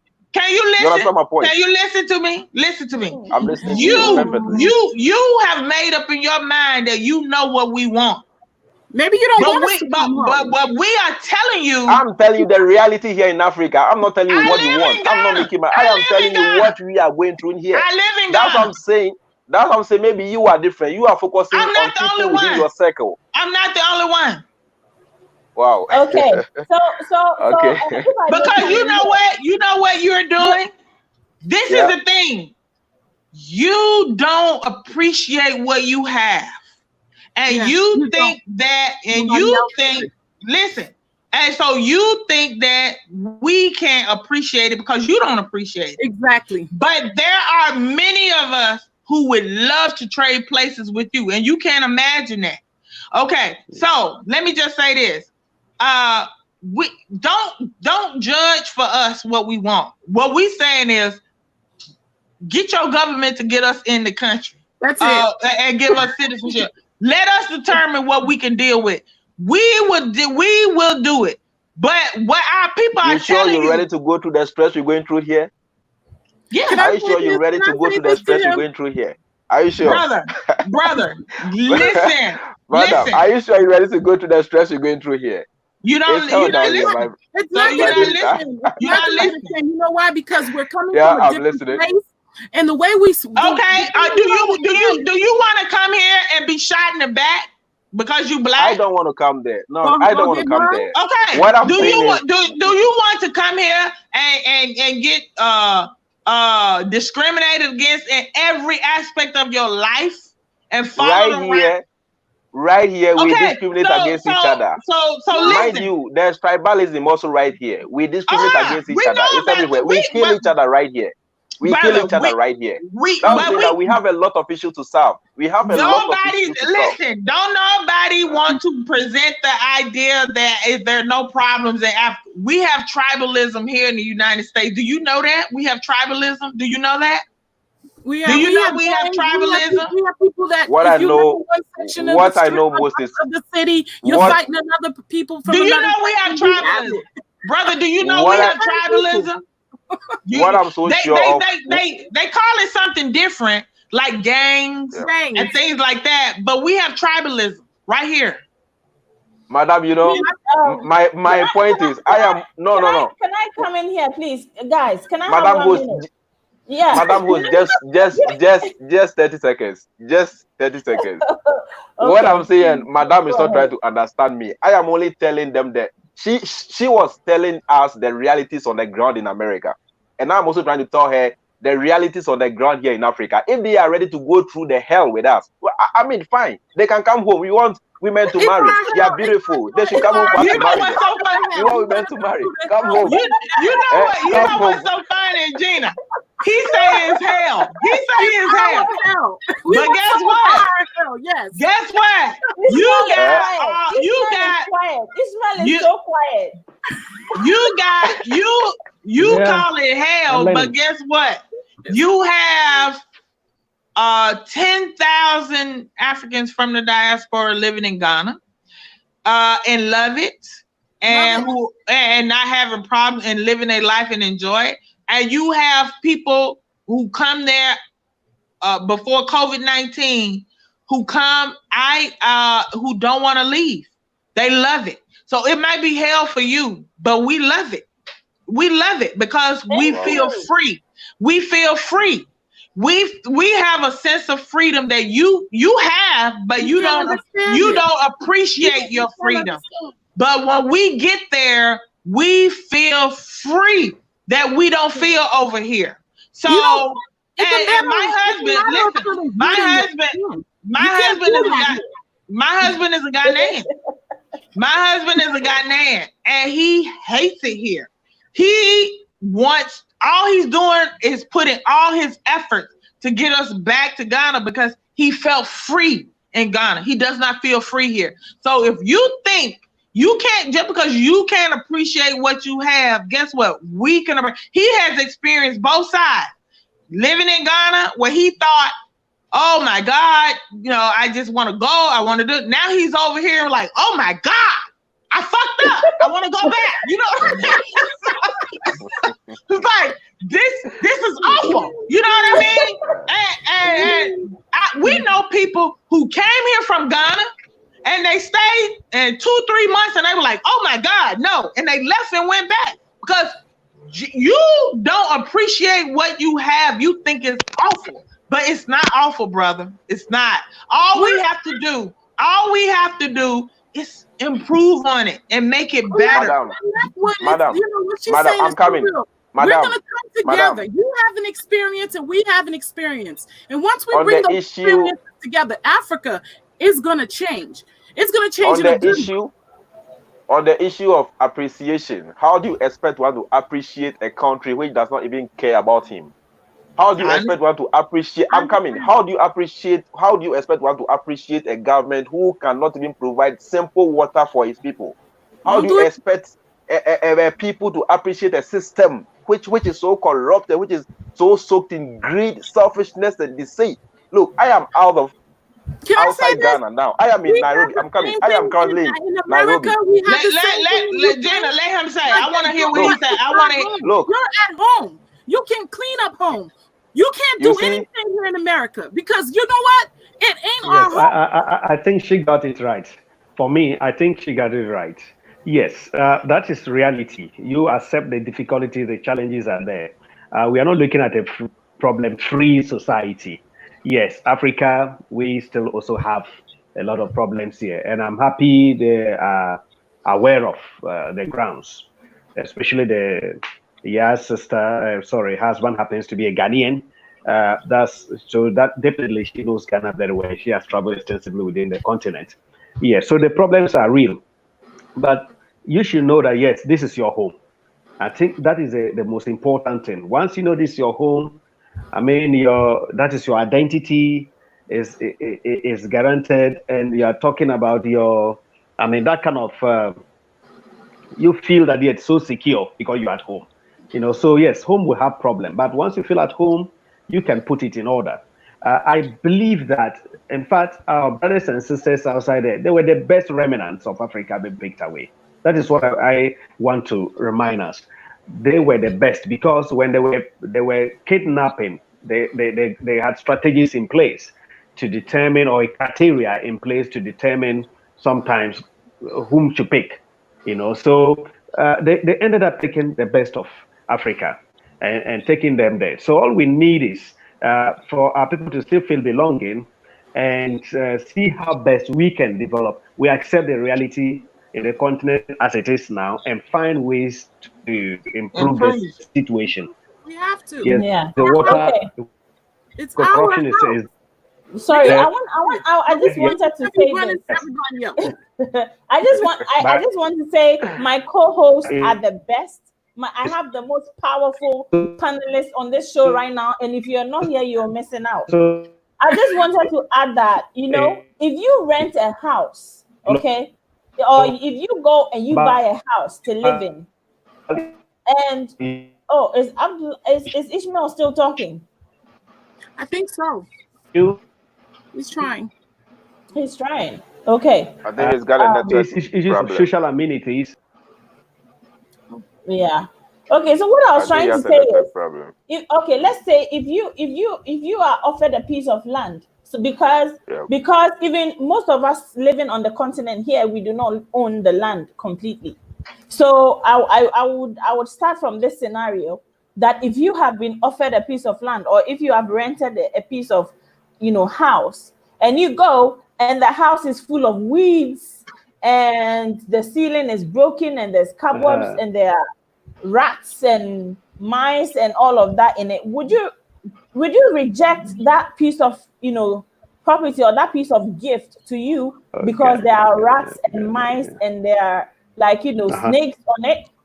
Or you will make sure that you get rid of the rot on the land and turn it into something that is useful and beneficial to you? Brother Free Mind, I understand where you are coming from, because I live in this country too. I live in this country, and sometimes I'm just praying, oh my God, let the electricity stay on so I can have my life. Okay. Yeah. But I have hope, because if for one thing, if there's anything I know, I have taken my time to study and understand the current kind of leadership that we have in Africa. Puppetry. If you don't understand what a puppet leader is, you are in your country, but you are still ruled by the West, because the person ruling you is a representative of the West who has been put in charge as the supervisor on the cotton yard to get you working to your fullest potential, but get paid nothing for it. Africa is a resource colony for the West. Simple and period. Do you think they're ever going to allow you to have water flowing in your pipeline? Do you think they're going to empower you to be able to do that? If you are worried, if you let that distract you from the importance of we the people, just remember the key word. It is we the people. Yep. We the people are the ones who possess the power to change our destinies. It's we the people. If you don't get this, do you see me talk about African governments and presidents and politicians on this show ever? No, I don't do that, because I know what I want and I will not waste my time and energy on that. But I am interested in speaking to our people who wield the true power. Yeah. Because when we come to the continent in our true power, in our true form, what can stop us? Tell me what can stop us. Just tell me one thing that can stop us. Because what? We know their ways. Because what? We know what they're capable of. Why do you think we want our brothers and sisters back? Do you think we want them back to come and help us sing Kumbaya? No, that's not why we want them to come home. We want them to come home to hold hands so we can take the steps that we need to take. So we can, look, my brother. Madam Ajewa, I don't know if I can say something. Yes. Can I say something, please? Go ahead. Yes.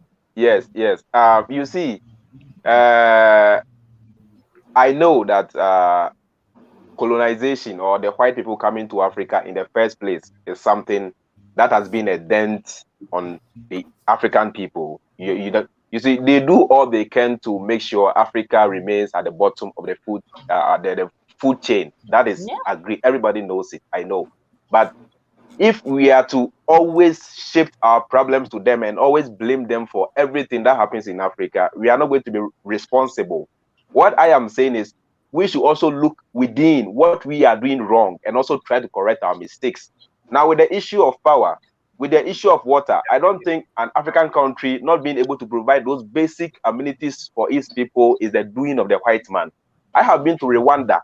Rwanda, just here in East Africa, they are, because they are lucky to get a good leader, Rwanda as a country is now able to provide constant water to its people 24 hours a day, 365 days a year, which white people are stopping them from doing that. You see, those basic things is something that we as a people can do. That is why I'm saying that if we are to put in those basic things and make the country conducive, if then when we welcome our brothers and sisters from the diaspora, they will come back to Africa and feel at home. Brother, we want to come to help. We want to see what you don't understand. We want to come to help get. We want to come and help get that constant water. Yes. That's what you don't understand.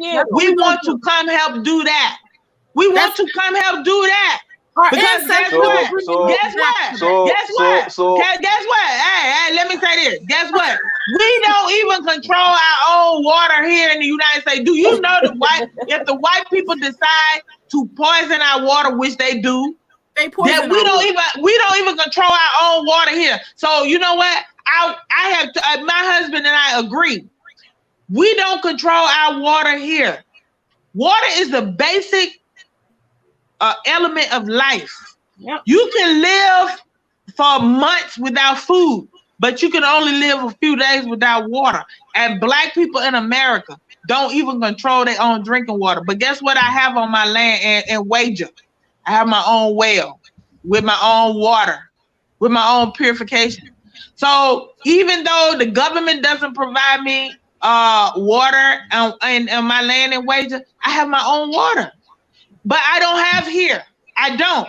So if these people decide to cut the water off, I'm done. I'm done. But nobody can stop me from going outside to my well in Wager and drinking my own motherfucking water. So you ask yourself, how many people in Ghana can afford owning their own well? That's one thing that you also have to ask yourself. All you want to do is listen. So you know what we have to do? We come together and we put wells in communities so everybody can get water. So you only want to talk about problems. Let's talk about solutions. It's not about me talking about problems. Why don't you want to talk about solutions? Look, can I ask you why don't you want to talk about solutions? You want to talk No, sister, you see, I see where Freeman is coming from, because remember, I see where he's coming from. He's lived his whole life in this situation from country to country that he's been to, and he feels like this problem has to be fixed before our brothers and sisters come home. But what he's doing here on this platform is telling you, giving you the reasons why our young black men are leaving the continent.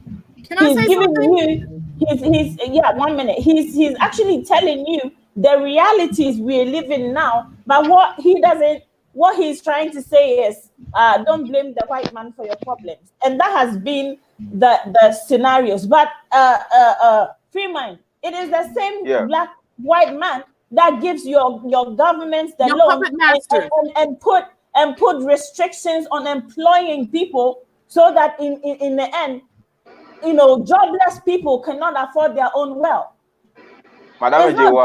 The root of the problem is not the surface. It goes deeper than that. Madam Host, I understand your point perfectly. But what I'm saying, I'm not saying that we should not maybe not blame them for everything. No, there are certain things we can blame them. But for example, let me ask you this question: we've been unable to keep our environments clean. Are we supposed to blame the white man for that one too? Wait. Are we supposed to blame the white man? When you collect your waste and you pay taxes, and the AMA is supposed to come and pick that rubbish and send away from your home, and they don't come, and it's piled and heaped up for 2 weeks, 3 weeks, okay? And you go and complain to your assemblyman or woman, what happens? So in that case, who are you supposed to blame? You are supposed to blame the system. You blame yourself. Look, Look, Wait. I'm coming. There's something that the white man understood for 400. I'm coming. There's something. I will not let you push this because the people. I'm not pushing. I'm trying to make you understand something. I get you. There's something that the white man understood 400 years ago, which the black man doesn't still understand today. The white man understood that life is all about survival of the fittest and the smartest. Therefore, if you sit on your continent and you allow him to come and rule over you, look, for example, if you look at the jungle, I watch Najo Wild. If I put on my DSTV, the channel that I watch most is Najo Wild. I have one philosophy in life. If the lion has mercy on the antelope or the buffalo, it will die of hunger. Listen to me very carefully. If the lion has mercy on the antelope and the buffalo, it will die of hunger. Nobody knows where we came from. We just found ourselves on this planet. And once we are here, we have to survive. Survival is the key. Survival is the key. Therefore, where they are, their country is being hit by tornadoes. Their country is being hit by typhoons and all these natural disasters. And we are living here in Africa with no natural disaster, with all the resources, with everything. So when they came to discover us, they realized that no, we have to find a way to rule these people, take their resources. Understand the ways of wicked. You don't understand. Let me tell you.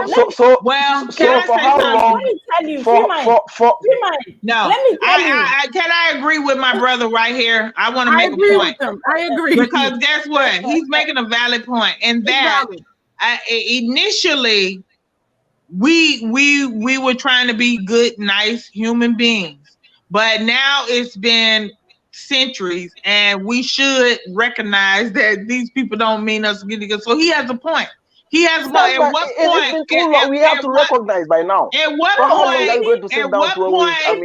Because even myself, I talk to black people, and I'm like, at what point do you wake up and you say, these people want us?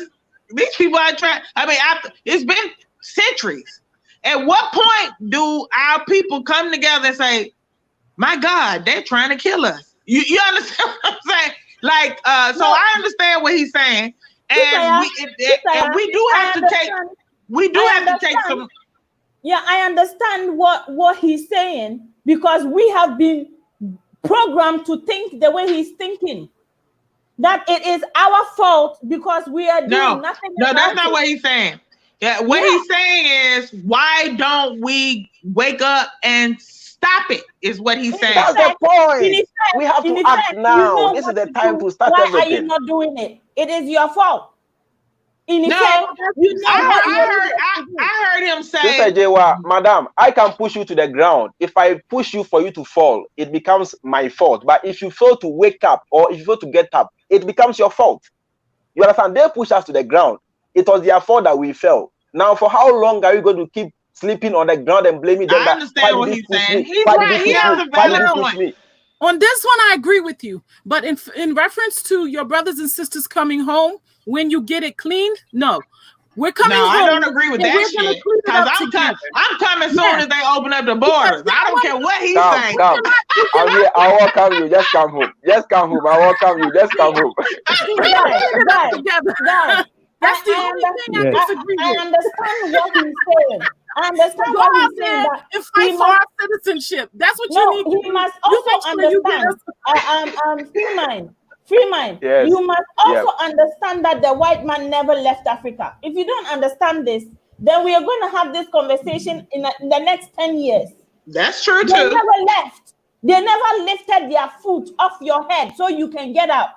But we have nowhere to go. But wait, what he's saying is we have people who are conspiring with them.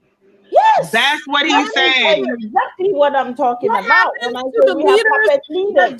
What happens to the leaders like Sinclair, Nkrumah? What happens to our leaders, the ones that try? Yeah, they were killed. What happened allegedly? So that's why sometimes we talk our leaders. We really need the people need to do it. The people need to do it, because you see these leaders, they get them in these offices. They have these conversations. They understand the threat. These people are not playing.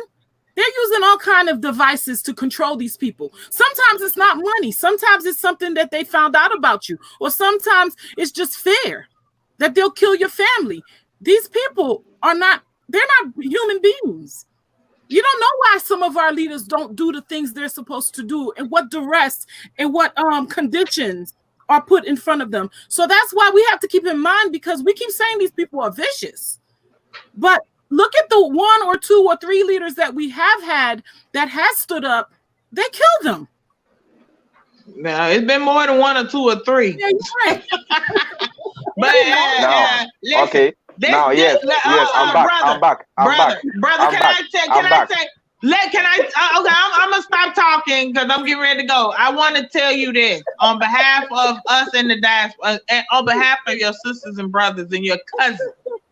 Your brothers. We are not interested in waiting for things. We're ready to come home. So when we say to you, we want you to fight for our right to come home. We want That's our what we at. Let us worry about the lights and the water. We're gonna get there and we're gonna deal with that. Okay. But we already know. We know. I lived there. Listen, I went there with my daughter. She was 17 years old, and my son was 3. And I had been going out before, but I went there with them, and they lived there with me for some years, and they love Ghana. So while you might think that we think it's horrible and unbearable, we don't. And we listen. I'll be 50 years old in September. Wow, you don't look like one. Well, thank you, my dear. Thank you. Is it Ghana food that is keeping you younger? Is it Ghana food that is keeping you younger? Yes. I had okra stew yesterday with crab. But anyway, listen. Let me tell you this. It was just less than 50 years ago. I grew up on some land where we had well. We didn't have running water in the house. I was a little girl, 5, 6 years old, and I remember being out pumping water from the well. And I'm just 50. So Ghana is only 60 years old. 66. Okay?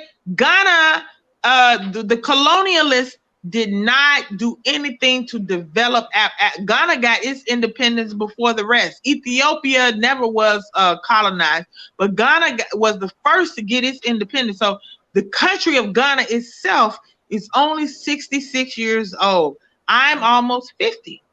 So, and one of the things that, and I asked this question to a sister, I was like, why was South Korea and Singapore and Dubai and Malaysia able to develop in the same amount of time, so much quicker than African countries?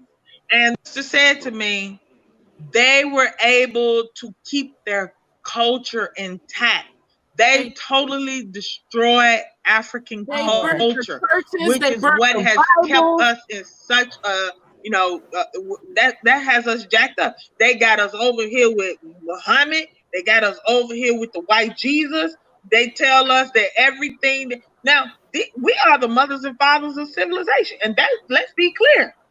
The mothers and fathers of civilization. But they literally came in and stripped all of that away from our mind and told us that we didn't create anything. African children don't know anything about the continent of Africa.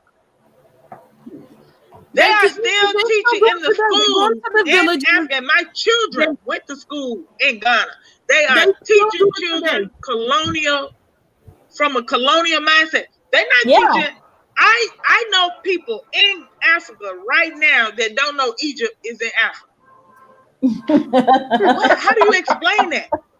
Yeah, they think they'll tell you Egypt is in the Middle East or something. Egypt is literally on the continent, and from the Nile Valley, the history of us as a people and what we were able to do, and all of that has been stripped away from us like it's not us, it's some other people.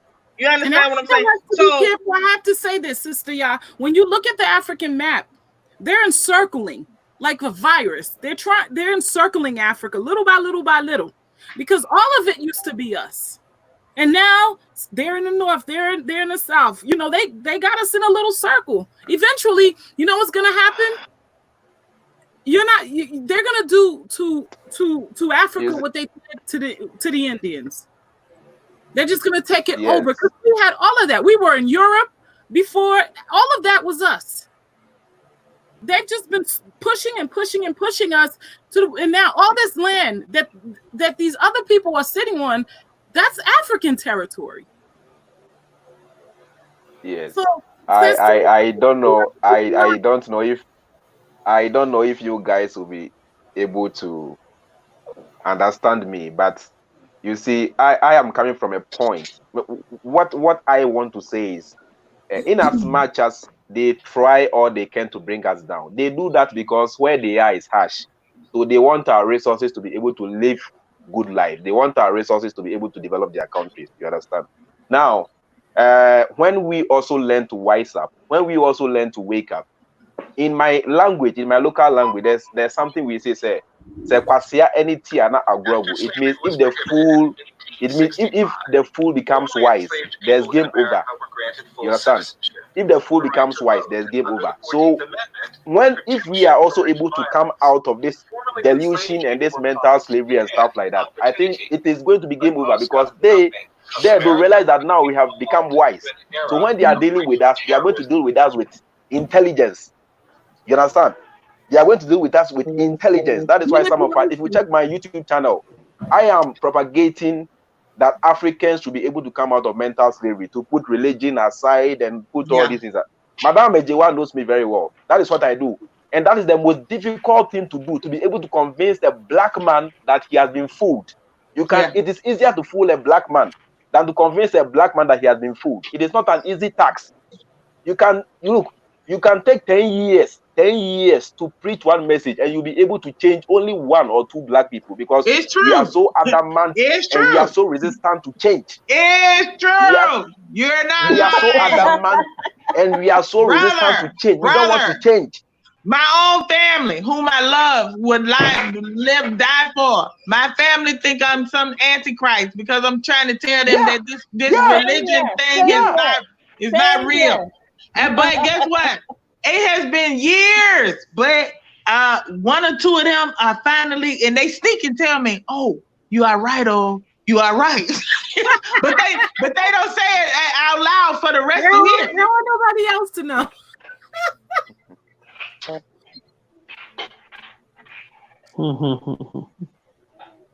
It takes time.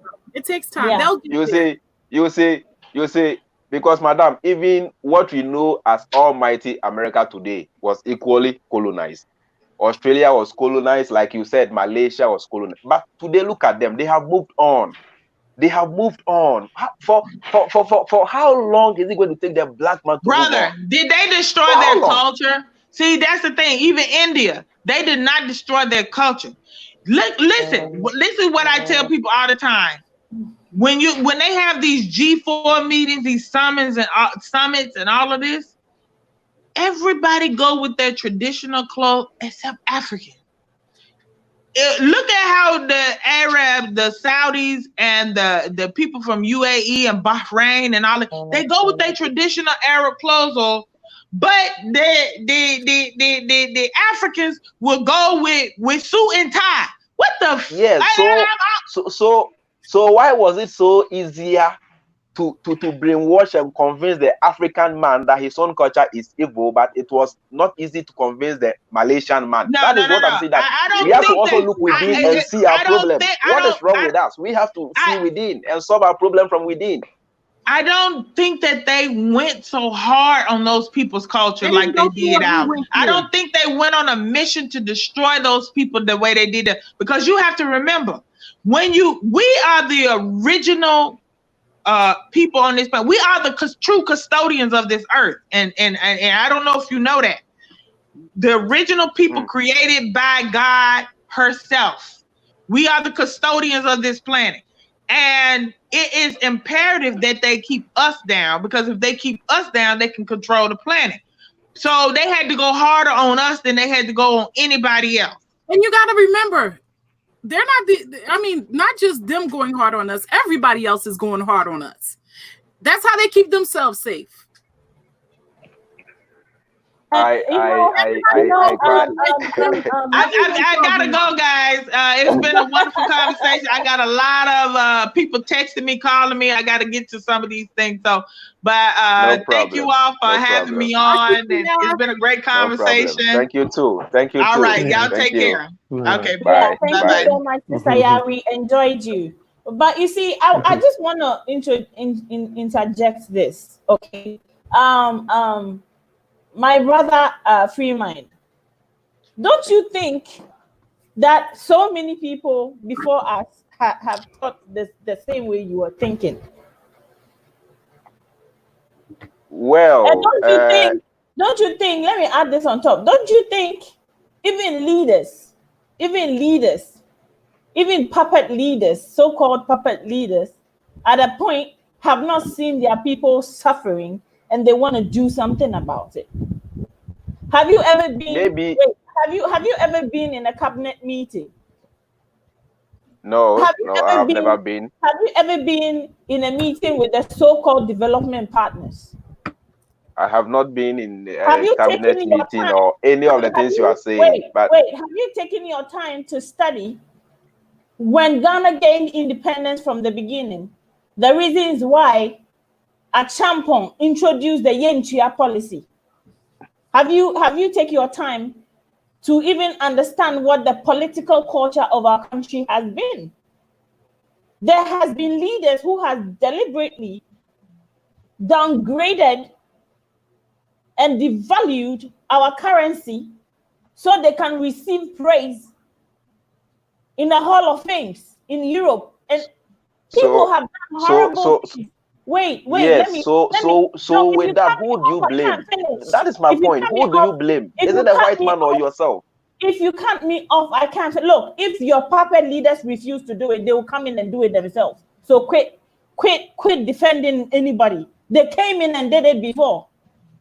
So if their puppet representatives refuse to do it, they'll come in and do it themselves. The only thing that they will be afraid of is if the people know who they are and they rise up to say no more. That is the only thing they can be afraid of, because we are the subject of control. If we say no more, we will take a different turn. That is the only time that it will work. I don't even blame our leaders. I don't even care what the West want to do. If we come together and we decide to push forward outside their system, we can make it. Is that not what I'm saying? That's exactly what I'm saying. No, but what you are saying is exactly what I'm saying. No, what I want you to use myself. Let me use myself as an example for. I'm coming. We give it to them. Madam Ejewa, let me use myself as an example for you to understand me better. For example, you and I am free mind. You are you. Then I do something with you. The first time you cheat me, second time you cheat me, third time, fourth, fifth time you cheat me. Now, as a rational human being, I am supposed to sit here and think, what do I do wrong that make this woman to always take advantage of me? So that I'll be able to correct my own mistakes in moving forward. So that next time when I meet you, you'll not be able to cheat me again. That is what we are supposed to do. Yeah, isn't that what we are doing? Isn't that what we are doing? This conversation is part of it. This conversation is part of it. This conversation is the theoretical part of the solution. No, you see what you're saying. Remember, wars are not won on the battlefield. If you don't know this, then you keep fighting all kinds of wars without knowing how it's going to end. Wars are won. Yes, let me come in here at this point. Yes, please come in. Your phone. We're not hearing you, brother. Please come on. Brother Ishmael, please come in. I think his internet connection. Yeah. Okay, I'm sure he'll come in again. But you see, Brother Freeman, what I'm trying to say is that Wars are not won on the battlefield. Why? Because the battlefield is too chaotic. Wars are won on the strategy table because that is where you project and plan and think of all the possible scenarios, you know, all the possible surprises that can come when you are finally on the battlefield and be able to counter it. So if we do not start solving this problem from the standpoint of strategy, from the standpoint of saying that, okay, well, this has already happened, okay, but as a people, where should our focus be? Where should our focus be? And that is the kind of question that I would like for you to ask. We're talking about what they have done is to so that our descendants coming will understand who their enemy is. We're not, by talking about it, we're not blaming them or complaining about them. We are talking about it so our descendants don't forget. We're scribing it so our descendants don't forget who their true enemies are and the kind of strategies they have adopted that still affects our future today. But you see, you and I and them, what we don't have is tomorrow. But they are planning tomorrow today. So that is why we must also plan tomorrow today. But you see, people will be lost if they don't know their history. And tell me how much of our history you know before their ships landed on our shore. Exactly how much of our history do you know? Does it mean we were not existing before that time? Ajewa, we were existing. But if we don't know our history, Ajewa, let me come in at this point. Yes, please come in. Yes. I think a lot of the blame game so far. Sure, freedom has not been granted our brothers and sisters fully in America. That is the situation, or even across the world. That is the situation. But then again, they still have to share in the problem or the difficulty that African has. They debate as to whether, I mean, they should come home or they should stay in America or wherever they are, has been a long debate for some time now, has been a very long debate. Either it's assimilation or integration, has been a very long debate. Yeah, but at the end of the day, it is the center that we have to take. That is where we expect that, like I was trying to establish earlier, they are the best remnants picked away. They need to give their energies, if you like, back home. They need to give their energies to support and revive the situation. But if it also looks like, okay, they have also been reluctant, knowing the difficulties my brother Freeman was talking about. It has made most of our other halves there reluctant and, if you like, confused as to whether they should really come or not. I think the point I was making. Yes, I think the situation shouldn't be, it's about time they have to move from the point of being reluctant to action. And what that was supposed to mean is not necessarily leaving the soils of America. I don't support that because they have, our ancestors, have laid they have toiled there.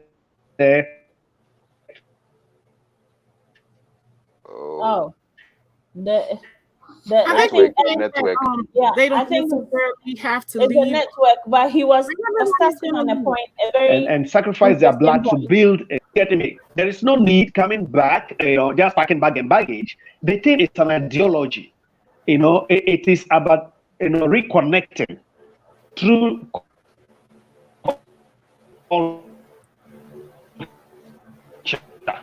science and technology, which has to do with development. So what they have is to come in and invest at home and make sure that Africa is rising up to the challenge. But for sure, the white man has his foot still on the African, and it never really. Ghana network. The corruption that we do, they taught us. But you see, when we reconnect with ourselves and doing the right thing, at a point we will achieve the impact positively. So our people need to invest. They need to come back to invest home, not necessarily leaving the place for them, because they are also owners of American as it is.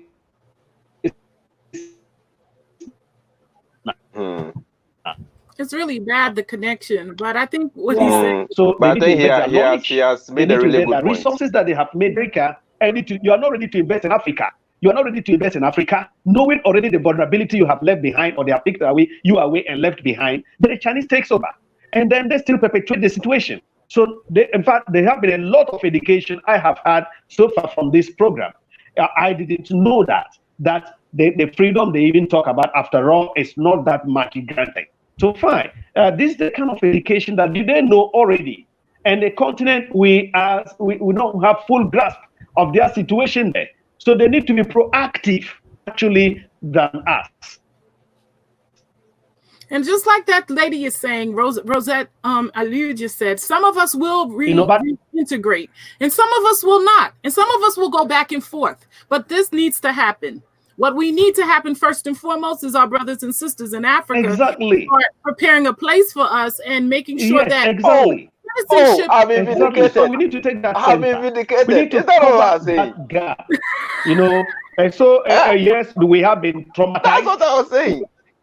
Exactly, we have been traumatized. I want to think that yes, we have to take the center, both sides of us, those of our brothers and sisters there, and us in the back, still in the continent. We need to do well. As a journalist, there have been instances I spot corruption issues. Working on my stories, and some of the issues are so cheap. To find a precedent that a Chinese company is giving you options, you want to make your road, and a Chinese company will give you samples to choose. Then you choose a shoddy job and cost it against a standard job. Okay, this is just an example. Going around the communities, you go and meet defunct programs, uncompleted projects. The funding is gone. Okay, so those are so cheap corruption that our people middling, in terms of political leadership, which is also going by far to still perpetuate the challenges that we are talking about. But I still think that our brothers and sisters should begin to contribute.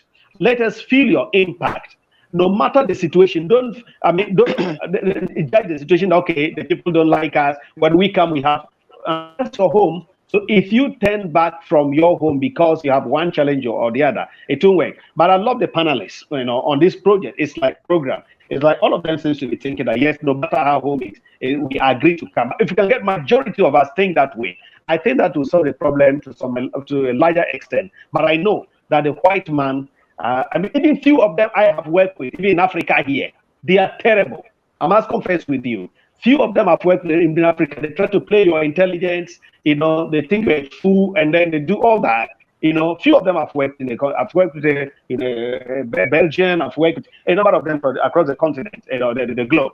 And you can still see signs like this. If you can come to Africa and misbehave like this, how much more if somebody should come join you in a place he doesn't really have much control about? Yeah, so I think that problem is well understood. And for me, when I listen to it, I feel like crying.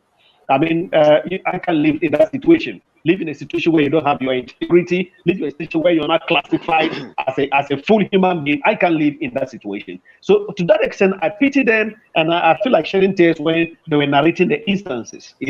Yeah. So that should be a move for them to begin to do something practical in Africa, so that we move from rhetoric to action. So that if you live in the state, you have your balance here. You can come and live. When you are tired, you come home. When you are hitting hard and you need to rest, you come home and get that energy and go back to fight that war. Exactly. So that's what I think. We should take the center, and we should actually speak now. Bring money to the country. It will help bring resources. It will bring a certain energy that will change the country around, and it's a good thing because there's something that we're gonna come get from the country. We're gonna come learn our culture. We're gonna come meet the people that we should be connected to. We're going to learn our ancestors. We're going to find out who we were by meeting you. It's important. It's a connection that has to happen for Africa to be where it needs to be. Because you see what they did back then, they didn't just enslave us, they separated us. And when you take someone and you separate them from the people that they are, you're broken. It's like somebody taking your child from you. It didn't happen to you. It didn't happen to me. But our DNA remember. Yes. And you know, so you must take the campaign. Our people must take the campaign everywhere. Wherever you find one, wherever you find two, in the States there, in Europe, wherever you find them, let this campaign go, because it must be a deliberate education to educate ourselves out of this problem. We need to do so. Or else it is not only you people in America that have been threatened. We have been threatened here. Today, as I talk now, if you want to take Chinese lands from this continent, just take lands that Chinese have bought. Africa has nothing. Africa has nothing. In Ghana, we are selling a very important area. For example, take the Etua forest, for example, where the Ghana government is now contemplating giving up to China. And I mean, that particular river body, it controls 5 major rivers across this country. About 70% of Ghana water supply is coming from that point. Now, the government is giving it out to China for peanuts. For peanuts. From research, I know that you people are ready to do, you people are ready to invest. You people are ready to invest about 5 trillion in 2 years in this continent. Chinese is targeting 5 trillion in 5 years. Black Americans, our sisters and brothers, targeting 2 years to invest 5 trillion in the continent. And so in that case, you are upfront in terms of your desire to work in Africa, but you're also reluctant at the same time because of the challenges that our brother Freeman was talking about. Because of the challenges, it keeps most of you also very reluctant. We've been reluctant, but I have to tell you this. We've been reluctant, but we're at the point now that we understand that even if we have to go through things that we've never been through, it is imperative. It's fundamental for the for the livelihood of our people, our continent to survive. It's gonna mean that we're gonna have to make some changes, and you guys are gonna have to make some room. We know that now. I don't know if I can add but we want to come home. Just a minute to add something. That is the only way that we can change. Yes, things. You are talking about a room. Yes, my sister, you are talking about we making a room and making things, a bit flexible for you to enter, because you are missing the culture to some extent.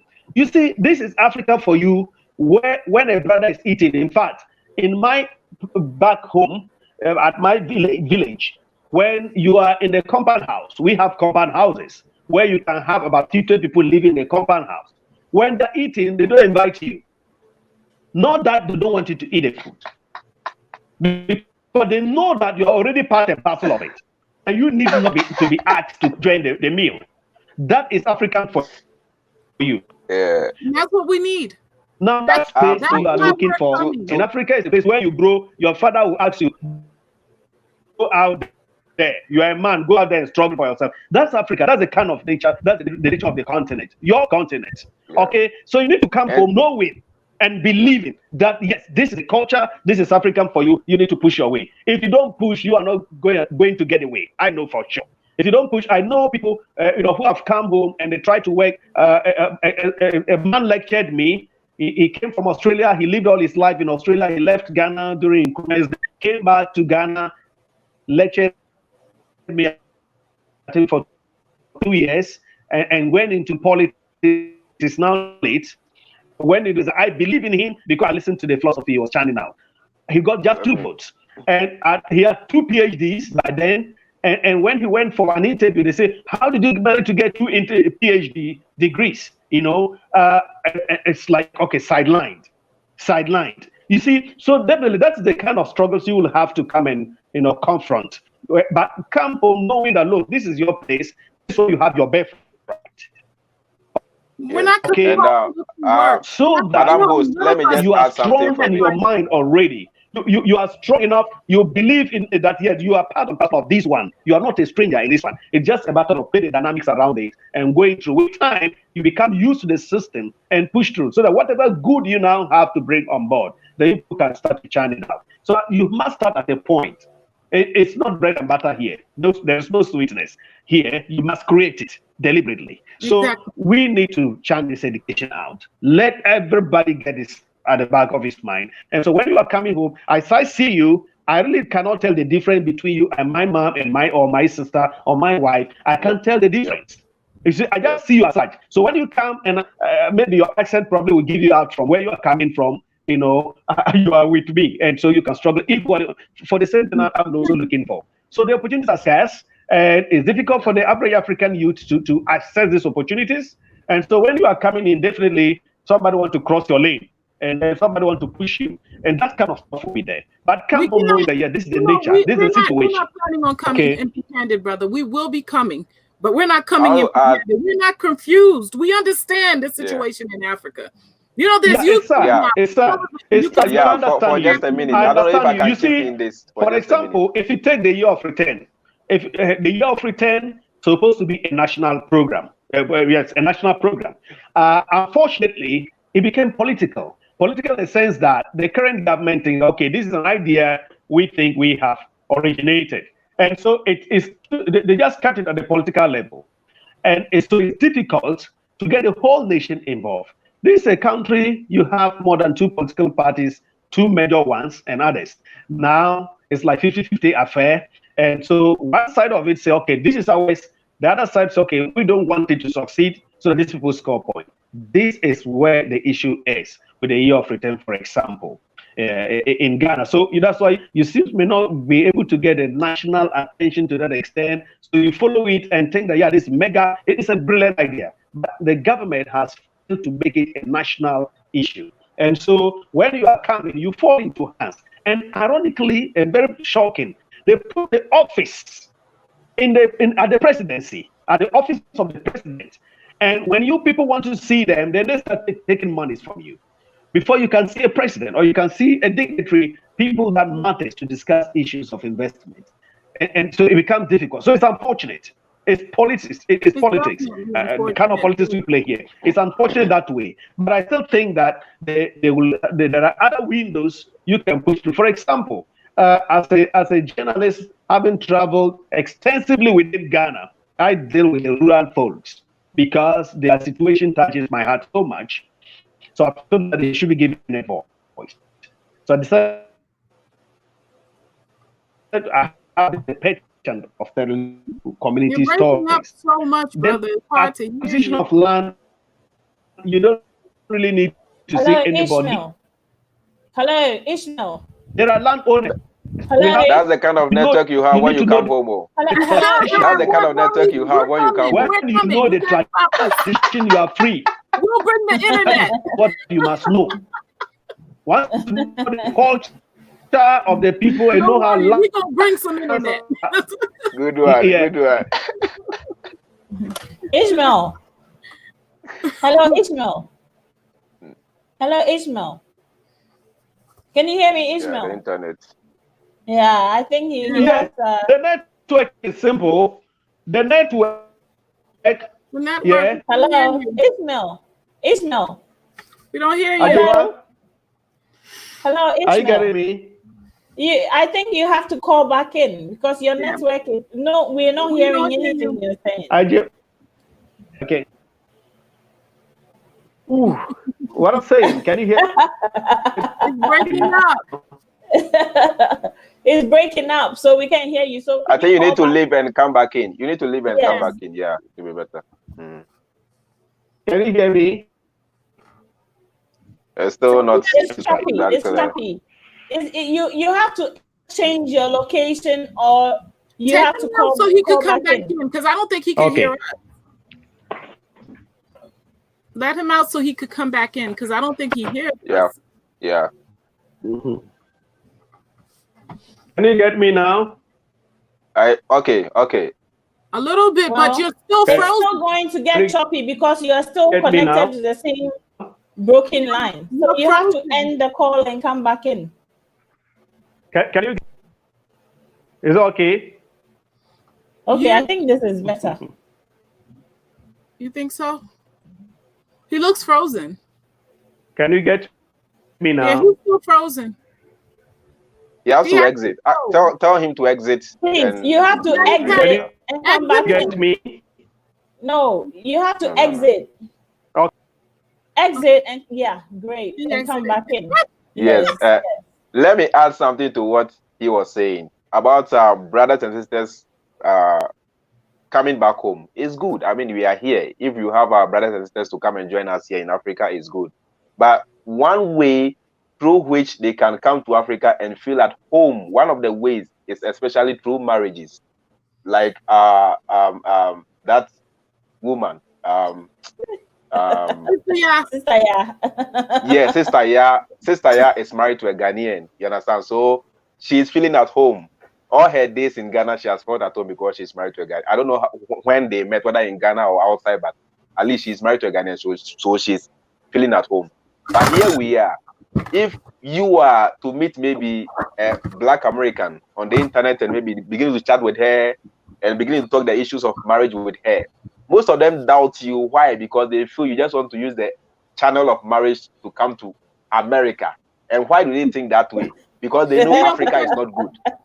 Because they know Africa is bad. No.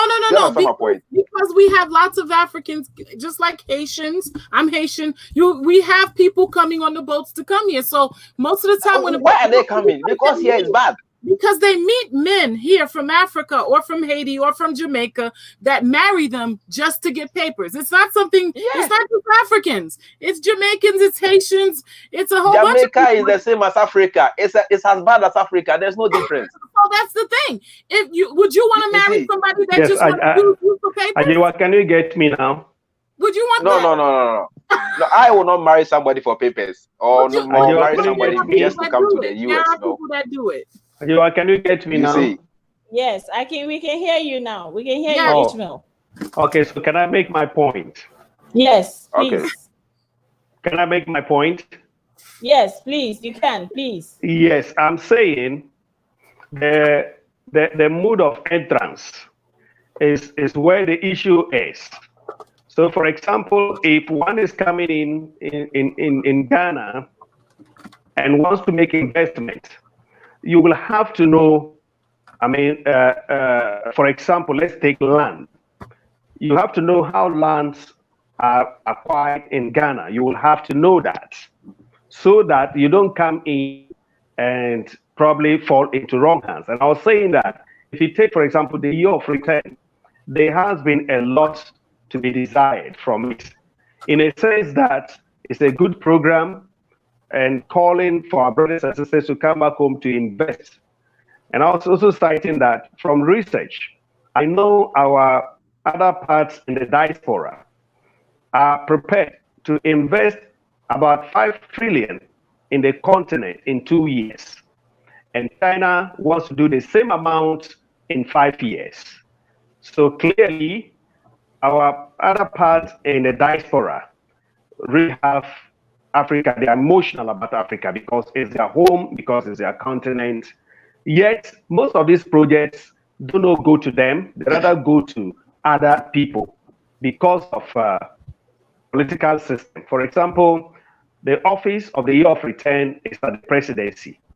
So that if you came in and you want, let's say, land to do a property or a project, and you don't know, you may want to go and see the people at the presidency.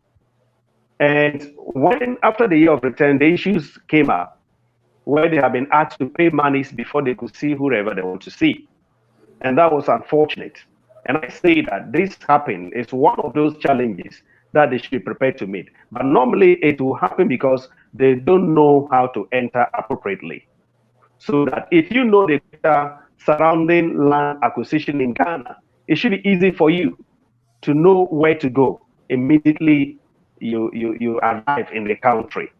And so I'm saying that they should really deepen their understanding in the culture of their native land, so that will help them. It's the grounds for them to be able to invest effectively. For example, if you want land, I know places that there are lands in Ghana, the people, very arable lands, people want investors to come over to invest. Now, it's difficult if you don't know the right person to meet. You may fall into a wrong hand and probably handled in a way that you may not like, and that will deter you and probably deter others to tell your story. So they should be strong when they are coming. Strong in a sense that they should know that they are coming home where that is their home. That's their native home.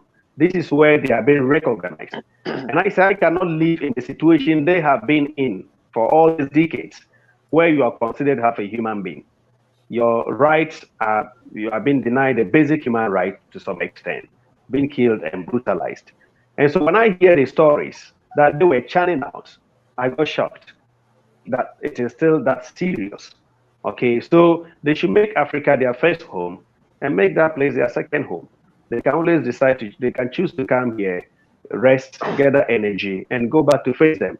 But at any rate, they cannot leave the United States for the white people, because it is built by our ancestors' blood. And so not leaving bag and baggage, but investment should be looked at. As much as possible back at home, we should try to make things flexible a bit for them to enter. But then they shouldn't come expecting that they are just coming. It's not always sweet here. So they should come having in mind that, yes, when they left, the problem that they kidnapped them and left the continent, there are still so many problems behind, because they were to solve those problems. It was those ancestors that built the United States and those places. They were to correct Africa. They were to put Africa, on the right place. But they have been carried away with all the medicine, the knowledge they have in medicine, in science, in technology, have been gone. Okay, so definitely the vulnerability level is still back home is high. So they should come knowing that, yeah, that's the kind of situation they are coming to. And they should not be reluctant. They should not, because, the diasporas have been reluctant for long. If you read books concerning the coming and not coming, it's all about being reluctant. You come home and then you see the situation. You know what the reluctancy is about? It's about being invited. So let me ask you something. When the president of Ghana opened up and said, it's the year of return, did we not come? You came. Oh, did you come? Because we were. Let me ask a personal question. Did our madam come? Were you in Ghana? Let me finish. All of Africa has not invited us back. Let me explain one more thing. Do you know that within this year alone, there were so many applications for passports by African Americans, by people that wanted to go to Africa, that they have over 3 million applications that did not go through yet. People that were trying to go to the year of return. Yeah. Do you understand that? The only reluctancy there has been is that our people did not welcome us back. And now that our people is saying come home, we'll come home. You see, that's why I say the most important thing, if Africa wants to change and Africa wants to build with its brothers and sisters throughout the diaspora, the African people, not the leaders, the people have to demand that their brothers and sisters, their cousins, their uncles, their aunts have the birthright that they deserve. Like Sister Ya said, I was stolen from the continent. I didn't choose to go to where my parents was Haiti. Sister Ya's family, they didn't choose to go to America. The people in Jamaica, we didn't choose. We didn't have a choice. So we never gave up our birthright. We never gave up our citizenship. And we shouldn't have to. There should be no question. The minute that I reach Africa, I should be allowed to be a citizen of Africa, because I am a citizen of Africa. But my dear, you should understand that is a system. It's a system that has been calculated. This system, the situation you're facing coming back home is a calculated I'll give you citizenship. Come. It's a calculated system to keep Africa vulnerable. It's a calculated, because your eyes are open. Let me put it that way. You have with them, you have known their secrets more than us living here. Yeah, so it's a calculated system to make things difficult for you sometimes when you try to come back home. So you should know that in this fact. Because it's a calculated system. Is being kept away. It is. It is calculated. It's being kept away. The resources of your people are being kept away. When these other people come into Africa, they're just taking. But when we come, I know. There are Chinese people in Ghana, for example. For example, the way they treat you. For example, there are Asians in Ghana who do not have the papers. They just come. Whichever way they manage to enter, only God knows. And they are here, roaming. They don't have papers. I've met a couple of them who will approach me and say, okay, how could you help me? How can you help me get my papers? I don't have anything, But why is that you cannot come? So it's a systemic, situation. It's calculated to keep you people away. Because you come and you really complement the effort here to put something on its toes. So if that difficulty shouldn't deter you. It shouldn't make you reluctant, not in the slightest sense of it. You should push harder to get these things corrected. Of course, we have started. It's created a very lovely platform for us here where we are advocating. I'm here. I want to really create a segment in my newspaper to really carry issues like this and push them into people's hands, them to read the situations that you go through. With your effort, I know I can always get in depth into these things to push. But you at the other side must also make that deliberate, knowing that it's actually you have to do it on both sides. So no matter what the situation is, just push through, accept it as one of the challenges, as one of what the white man, the devil is doing, has started. It has not stopped. And so you're not going to get it so easy, even to come back to your home, because your eyes have opened. And I know from my basic reading on slavery, the best of African was picked. The best of Africa was kidnapped. Intelligent people, strong, vibrant people, they were those that were kidnapped. So if you look at our ancestors, they were really, really strong, and they were keeping that. They brought it about the African civilization. They were the people that they picked away. And so the energies are still in you. Okay? So you need to fight this win. But over here, we are doing our best to see how we push this thing. We have our local challenges, local politics and all that. But you should fight harder. You should not be despaired in all this. Perfect. You should not be despaired. You should move harder, knowing that there is a paper. It's calculated to make it difficult. Because you can see why a Chinese person will come and walk in the streets of Accra without a paper. And a black-skinned person, colored person, cannot come to the country, a native land. I can't see that. It doesn't make sense. But right? There are a lot of them. Okay? So I'm angry already at the situation. I feel pain watching people go through. But we have to win this. And if we must win it, it will actually require a collective energies from both of us. So don't sit down there and feel that we should cook everything and then make everything right for you to come. You get to push, because systemically, they don't want you to recruit. I was talking with a German friend, and they say, oh, these are people, you are proud of them. They will not stay. When they can, they will not stay here. They will not stay. I'm staying in Ghana. I'm doing investment. I'm donating items to your people. You are talking about your diaspora. When they can't stay. And I'm saying, until you are narrating the situation, today I've been educated. They don't understand why he's saying that you will not stay. Okay, there are difficulties. And like Brother Freeman has really hinted on some of them seriously. But must come home. So whatever you're getting your papers to come home, it is calculated. It's somebody who is doing it. Somebody is stepping on that and say, these people, we get to discourage them because they know us. When they come, they spoil us. Because when you come here and you join our politics, you tell our people how to bargain. Because you understand them very well. You tell them, you teach us how to bargain, you teach us what to do. And so that is why they don't want you to come. Yes. And you must come. You must come and invest. In fact, we are expecting a lot from you people, because you have the exposure, you have shared with them in the same things that they do, in the same schools that they learn, you have had the opportunities now. You get to bring those expertise. I got to tell you, we're willing to bring all of that and more. Yeah, so we need you guys to just make sure you speak up for us. We want our birthright back. Okay, that's what we want. We don't want land. Nice one. We don't want money. I'll buy my own land. I don't need that. I don't need you to give me anything. But what we want is our birthright. We want our citizenship. We should have passports for Africa. If I choose to go to Ghana, I should be able to go to Ghana, and get a passport. If I choose to go to the Gambia, I should be able to go, because I'm a child of Africa. That's right. That's right. And that's all we need. We don't want anything else, other than the ability to say Africa is home first. Perfect. Perfect. Perfect. So that's very important. And and as far as I'm from Haiti. I need to let you understand something. A lot of us that are in the diaspora, we're not from just America and Europe. I know what it's like to go to the bathroom in the bush. I know what it's like to put 3 rocks outside and put a pot on it and cook. I know what it's like to put rainwater to take a shower, or wait when it's raining to go outside and take a good shower. Freeman, listen. Yes. Freeman, listen well. We don't listen know well. Listen well. We in the diaspora might surprise you. We know a lot. Oh. So we know how to cook food even better. Ejiwa, you're not telling her we used to carry water and walk Right. Safe kilometers just to fetch water. You're not telling her that. They take You're not telling her that. They wrap and they put the bucket on their head. Yes, they do that in Haiti. We're the same people. Wow. We make fufu in Haiti. They make fufu and okra. Do you know that? We're the same people. Same people.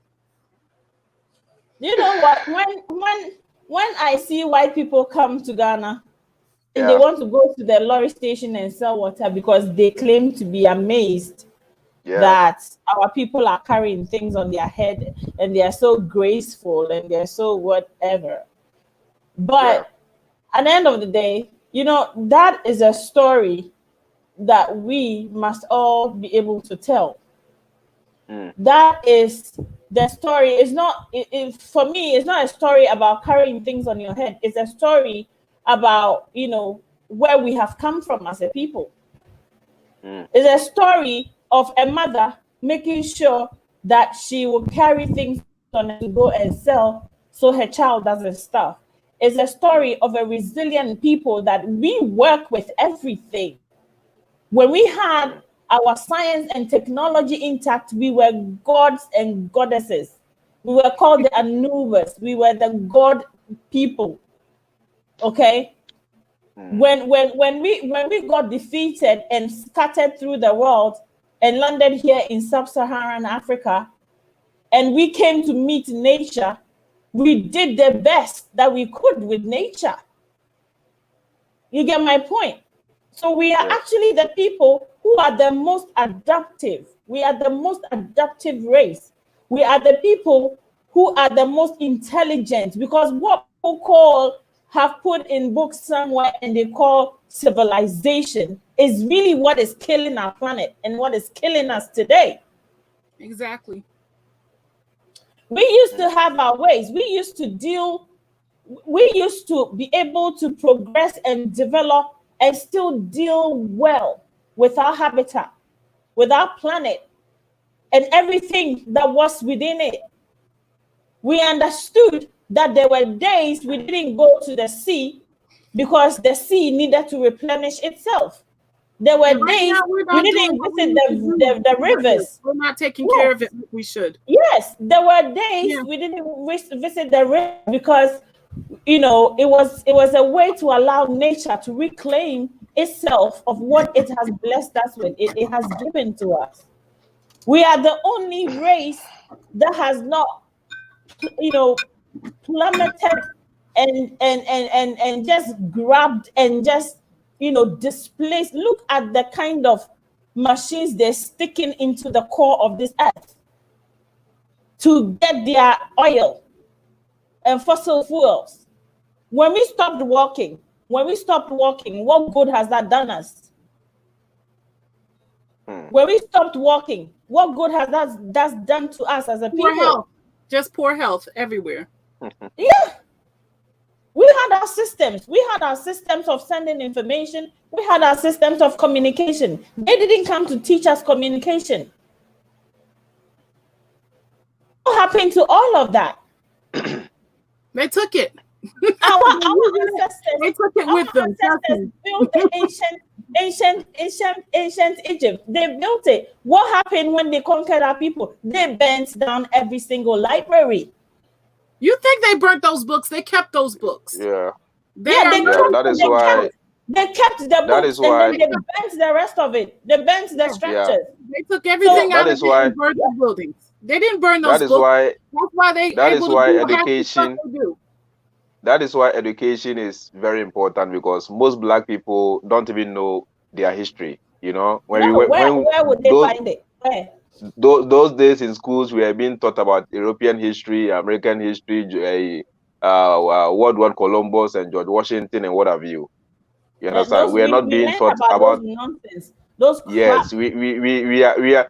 Most of us are misinformed and we are miseducated. You understand? That is why the Woke Africa show, at least, is trying to educate. You know, if you want to change the system and you want to change the people, you must first start by changing their mindset, how they have to have those conversations. We have to talk about it. We have to. I'm gonna tell my side, you tell your side, and then we're gonna realize, okay, so this is where it's at.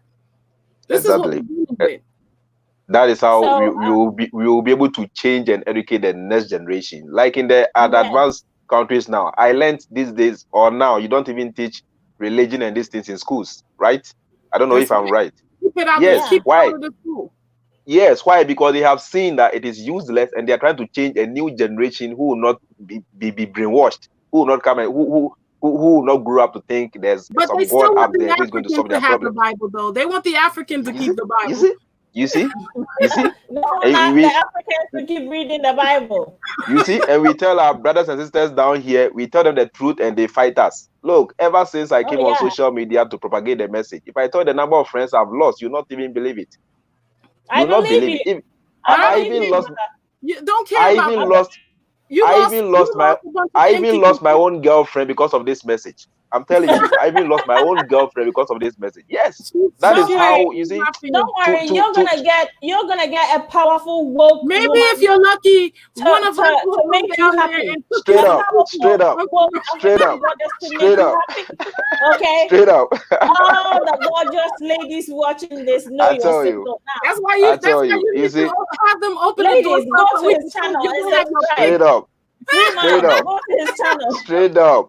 You see, so sometimes it's sad. It's very sad. You know, it's very sad. When you talk to the average black man, you see that the way we think, there's a lot wrong. Everything is wrong. See, there's something wrong because don't forget that the same Bible. Something is different is happening right now. We're talking right now. We're black. And there's other people talking just like us. Something is changing. So I'm going to tell you something. Word is power. What you say out your mouth, that is your reality. And right now, the only thing that you need to say is we're waking up. Yes. And guess what? We're waking up. The lion is waking up. The lion is going to get on his feet, and then the lion will fight. And that's what you need to do. 2 years ago, this show was not in existence. Exactly. A year ago, this show is not even a year old. And already, look at how many man hearts we're touching. And look how many platforms are out there. Look how many people are spewing every day, telling the truth, saying, go back home. You know, it's moving faster than you think. It's like setting grass on fire. It's slow. It's great. It moves fast, and that's what's happening. And the ancestors, they are the wind. They are making it move fast. So the ancient ones are here. Talk about what's happening right now. You can't be in a discussion with people that are talking about growing and getting back to Africa and fixing Africa and still thinking about the people that don't. They don't matter. There's more of us now. There's more people talking now. You're gonna lose some people. You're gonna have some friends that you don't have. They're not really friends. There's gonna be some people in your life that walk away. You're making room for new people to come in. Straight up. That's nice. That's right. So that's how you have to see it. So yeah, straight up. So I mean, I always say that what we're doing, what the Woke Africa show is doing, and what my own channel and my own community is doing is the basics or the toughest to be able to change the mind of black people. Is not a joke.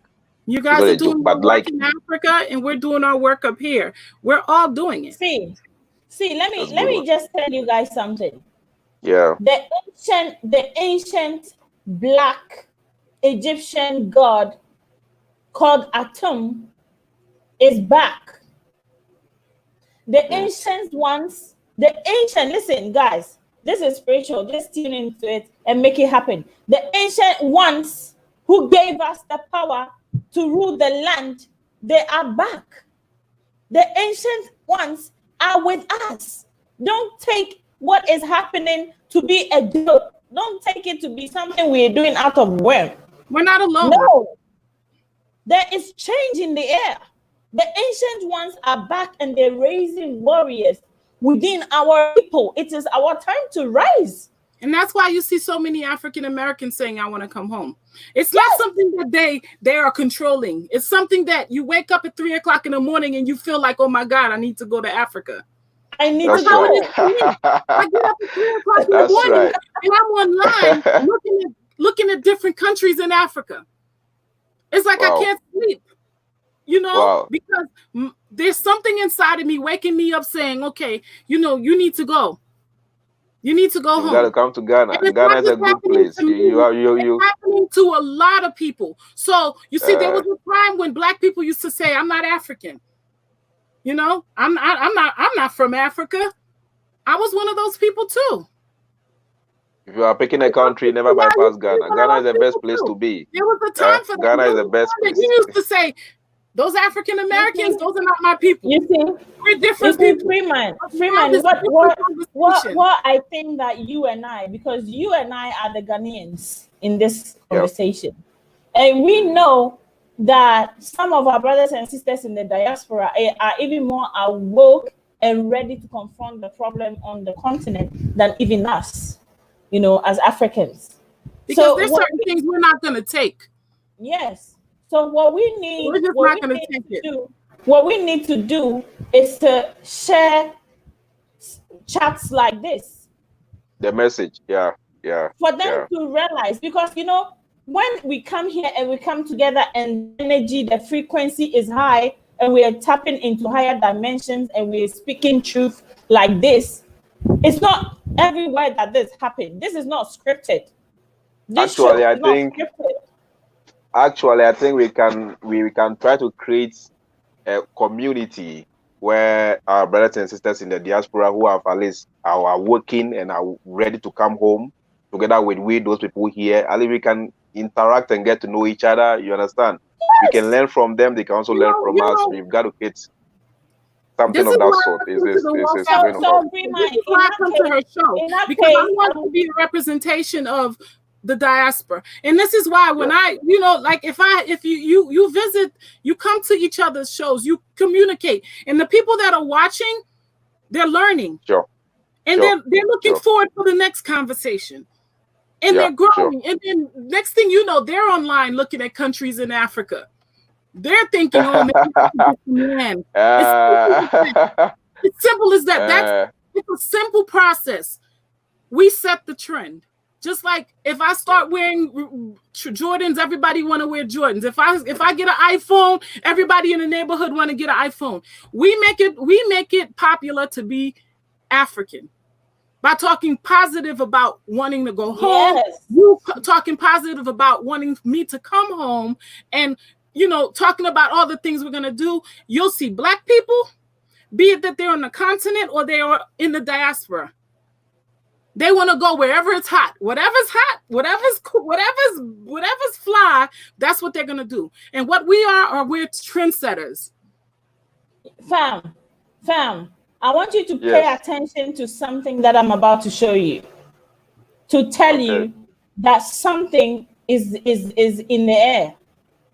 Okay, are you all ready? Yeah. Sister Gina, are you ready? Okay. I'm ready. So can you close your fist like this, okay, and put together your four fingers. All right, let's do it. I'm not afraid. Yeah, I don't know how. Do this? I don't know how I'm gonna do that because I'm holding my phone. But you do it later. But anyone in the audience who can do this, let's do this together. Are you ready? Okay. So I want you to focus on your 2 forefingers, okay? Focus on them. Now separate your hands, your hands. Separate them. Okay, have you separated them? Keep looking at your fingers. They'll come back together. Keep looking at them. You know Keep looking at them. It's happening. Keep looking at them. It's energy. Keep looking at them. Oh my God. It's really pulling. You can feel the pull. Keep looking at them. Pull. Oh my God. And that's what's happening. You know what? And if you keep it together long enough and you tell your brain to let it part, it will part. This simple exercise is to tell you that something is awakening in us. There is a force that is awakening in us. If every single one of you did this exercise, you should start believing that our ancient ones are here. There's something around. There's something going on. And I'm telling you, this is something that I'm sure of, because I know people that would never want to go to Africa. Now they're saying, oh, how much do you think it's going to cost to get land in the Gambia? These are people that have great jobs. Their lives are not so bad. I have a great house. I have a good job. But I want to go home. And it's Let me tell you something. Maybe our energy is needed there for that time. I don't know, but we need. If you're someone who don't believe that Africa can rise, do this particular exercise I've showed you and see your two fingers as the two halves of our people. We have energy inside of us. We will come together. You can feel it. You can feel it. It will happen. It will happen. That's how it's gonna happen. And we will be together standing up like don't be surprised if you see a bunch of facing downwards with a bunch of African Americans coming into Africa. They don't open up the borders. Don't be surprised if you see a big ship. I tell you. African Americans trying to get into Africa. Don't be surprised. It's gonna happen. Border soon. I might be on one of those. It's gonna happen. That's right. You're welcome. You're welcome. You're welcome. Yes. You're always welcome. Yes. So brothers and sisters from the Mr. Pirate Brain, hey to Rosette Aloui. Fam, I should tell you, Rosette Aloui is coming on our show very soon. She's another powerful goddess on the continent. She is powerful in the area of trade. And she's going to be on the show very soon. I'll do the posters and circulate and let you know when she's coming on. But she is also one of the most powerful people trying to bring our people together for trade and investment and industry. We need that. Nice one. So nice one. Rosette Aloui is a very good friend of mine. She's a very positive, powerful sister. When my factory was broken down and I was in tears, she consoled me. She comforted me. Okay. So nice Rosette is going to be, you see how vocal she's been in the chat is because she feels it just like you and I, the energy, like, the frequency, the energy is vibrating. Okay.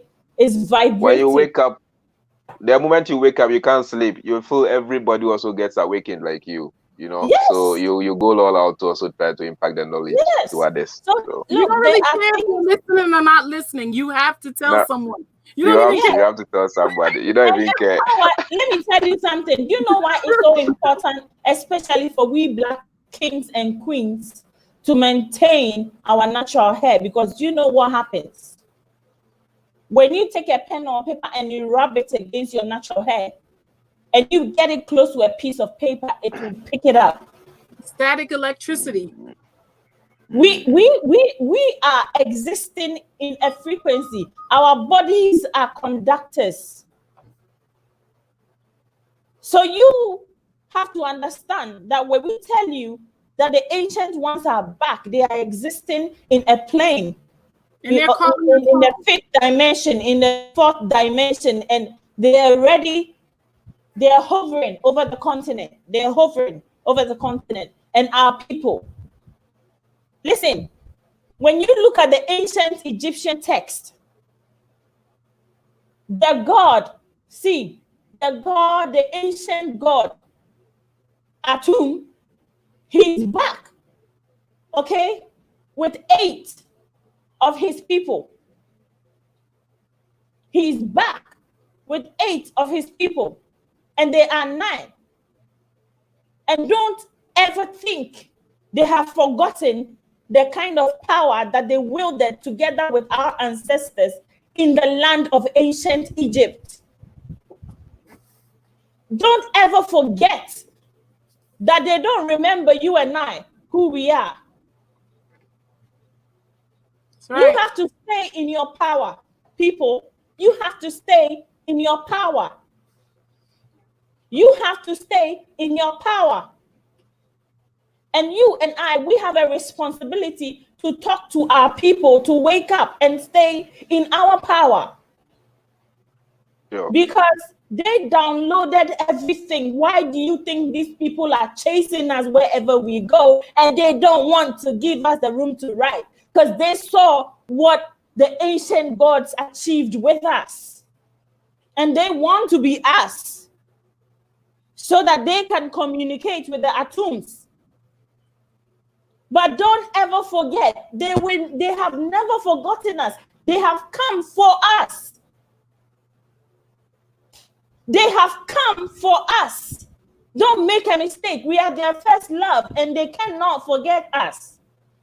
So it doesn't matter how low they think we are or how low they go to try to keep us where they want us to be. We will rise. We will, look, this is scientific. Look, this is scientific. Go to history. Look, I challenge every single one of you. Go to History Channel. In fact, hold on, let me show you. Hold on, let me show you. Yeah. Let me show you now. Let me show you now.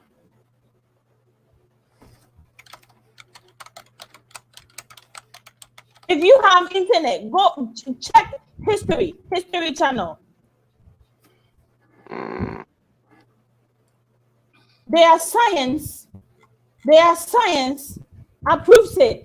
And this is what I'm talking about.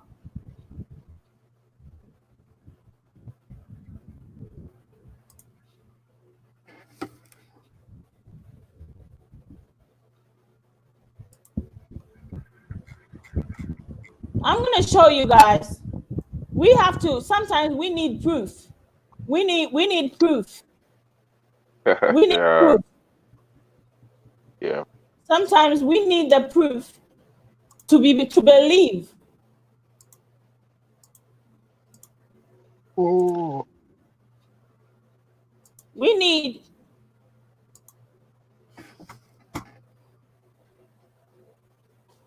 Give me 1 second. I'm going to show you this. No problem. I'm going to show you this.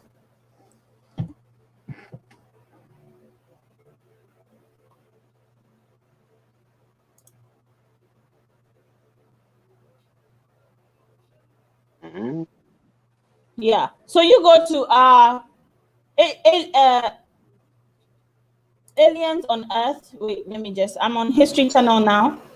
Let me see. Ancient Aliens. Ancient Aliens. Oh yeah, that's one of my favorites. Yeah. You know what? I'm gonna tell you something. Yep.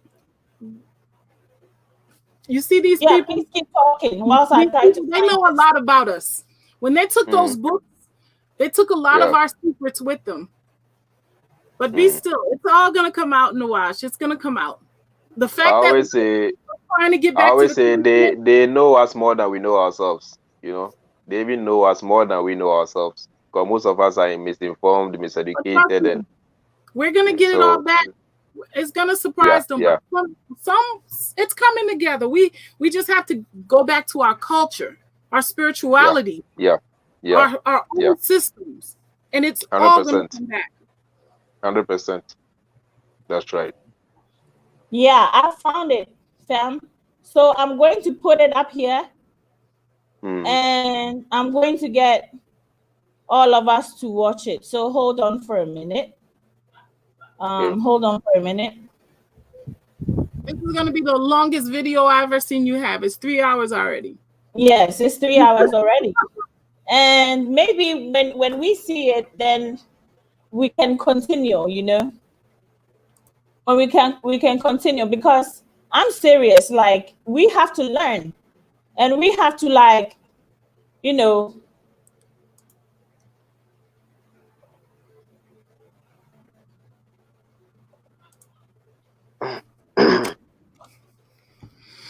okay, so I'm just gonna try and see if we have.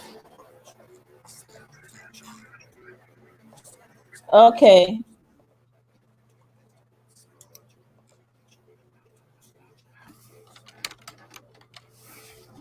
Okay.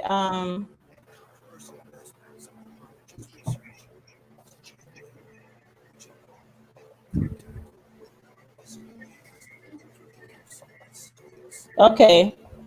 Let's see.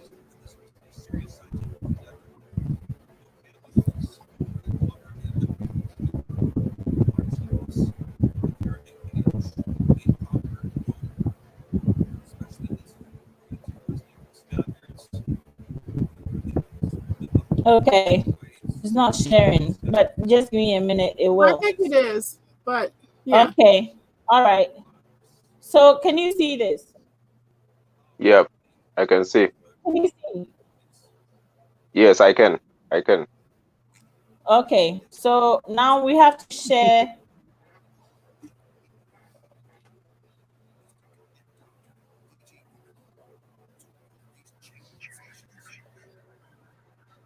All right. Oh, we're watching ourselves, right? Yeah. I'm trying. I'm really trying to get us to share the right screen. So please, 2 seconds. Be patient with me. Okay. I'm really trying to get us to share the right screen. You owe me some fufu when I get to Ghana. That's all. Patient window. Have you ever been to Ghana? No, not yet, but I'm on my way. Oh my God. All right. All right. It will be your first time in Africa, right? It will be my first time in Africa. I've already bought land okay. in Gambia, though. Oh, I see. Ah, that's good. Gambia. Gambia. This man, I've forgotten the name of the current president, but the former one, Yaya Jammeh. Yeah. Jammeh's country. Jammeh's country. Yes, finally. Uh, Finally, I have it. Finally. Okay. So, guys, let's just take a few minutes and watch this so you can believe what I'm talking about. Are you ready? Yeah. I'll forward a little bit.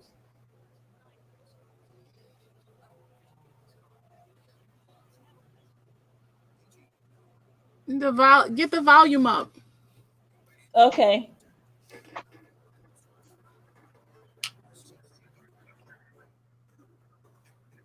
I don't hear it. Do you hear it?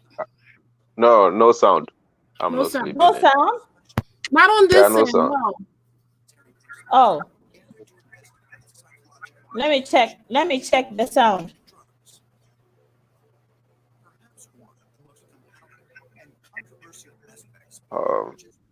Oh. Really low. It's like a whisper. Really? Yeah. I think it's because you're doing a live. I don't know. That's weird. You can't hear still? No. No, we can hear. So let me just end it and show this again. Sorry. Volume. Let me check volume. And Chrome works best. Okay.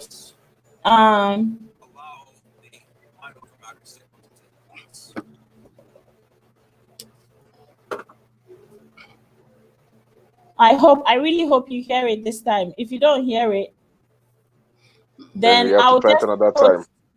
Yeah, I'll just post the link and then post the link anyway. Do you hear it? Still no sound? No sound. Still no sound. So I think the best way is to post the link, then we watch it. Okay. Yeah. So it would have been nice to actually watch it here, but I'll put the other time I was able to share a link and we all heard it. So I'm surprised we can't hear this one now. That's but yeah, it's really weird that we can't hear this, but I'm copying the link. So it's not just a spiritual talk and it's not just kumbaya cries. When we tell you that the ancient ones are here, they are actually here. Yeah. They are actually here. And whilst we can be able to download them spiritually for free, our oppressors have to build a copper box to try to get in touch with our ancestors. And that is something. That is something. So, guys, I have posted the link in the chat. Okay. Please copy it. Go to YouTube and watch it and understand the times we're in.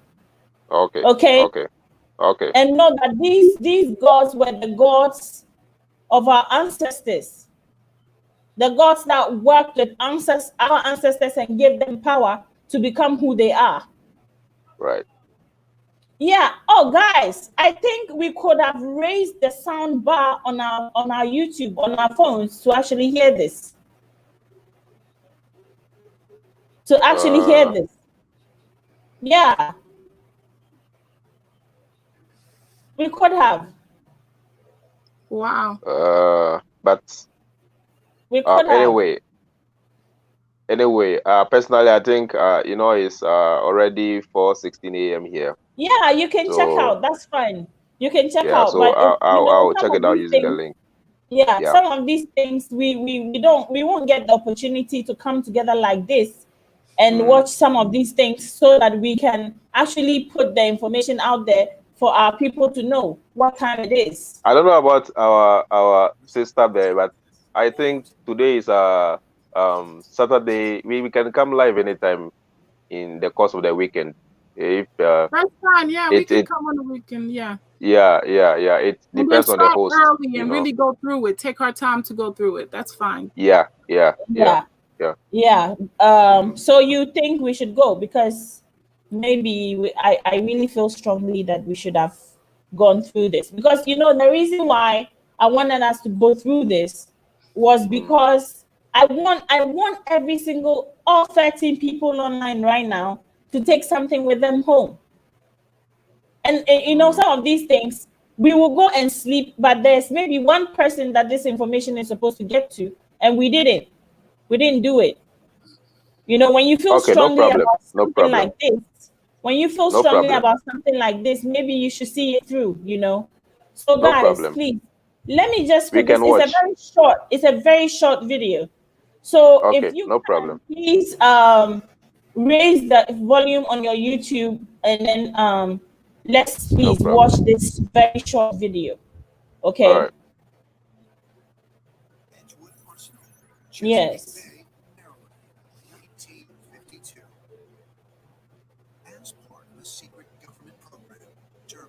Is it working for you guys? Because it's not for me. Please increase the volume on your laptop or phone. Manually do it. You manually increase, but it's still the same. Me too. It's still the same. All right. Could you guys, you guys can they even hear it? I don't think the people in chat could hear it either. Okay, guys, can anyone hear it? Can anyone hear the video? Please, can anyone hear the video? Can anyone hear the video, fam?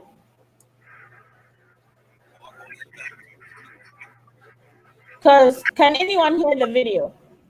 And I put the volume at the loudest. Okay. Well, so it's all right. We still have the link in the chat. Okay. So please do your best to watch it. And with Free Mind and Gina, we are going to talk about it on our platform when we go on. So please remember the link and watch it and understand that our ancient ones are back. When Dr. Mumbi says the ancient ones are back, she's not joking. She's not. So you have to tap into the energy, and you have to start speaking power and positivity onto our people and into our lives, and it's going to happen for us. You have to start believing in something. You have to start believing in yourself. It's going to happen, people. So on that note, we've done a solid 3 hours, and we do this for the love of our people. I do this. I'm not monetized by YouTube, and I'm not getting paid for this that I do. I have a few Patreons, and Sister NJ, thank you so much. You are my Patreon. Calling on my arts, thank you so much.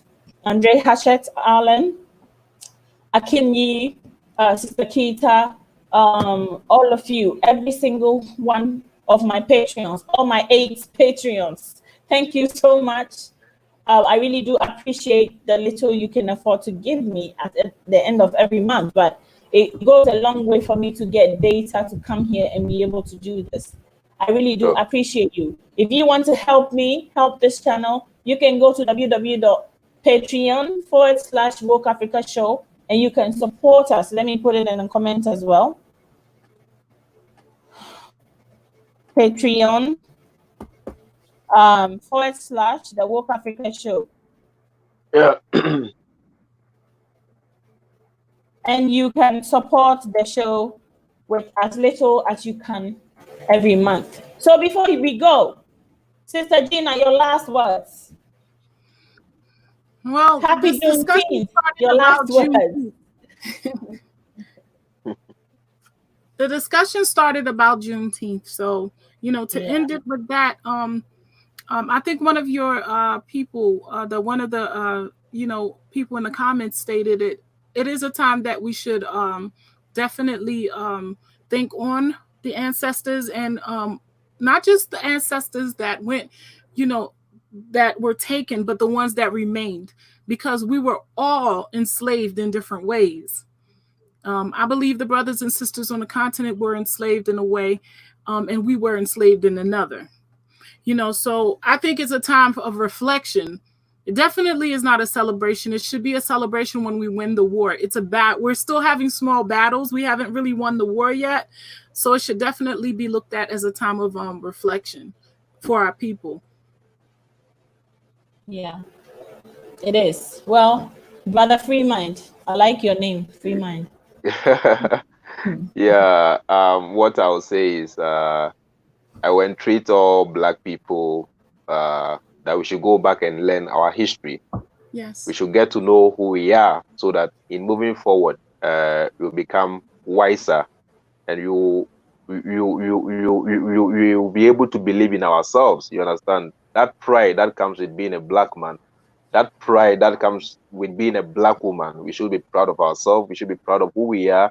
We should be proud of our culture. We should be proud of our heritage, and we should be proud of anything that makes us unique as a people or as a race.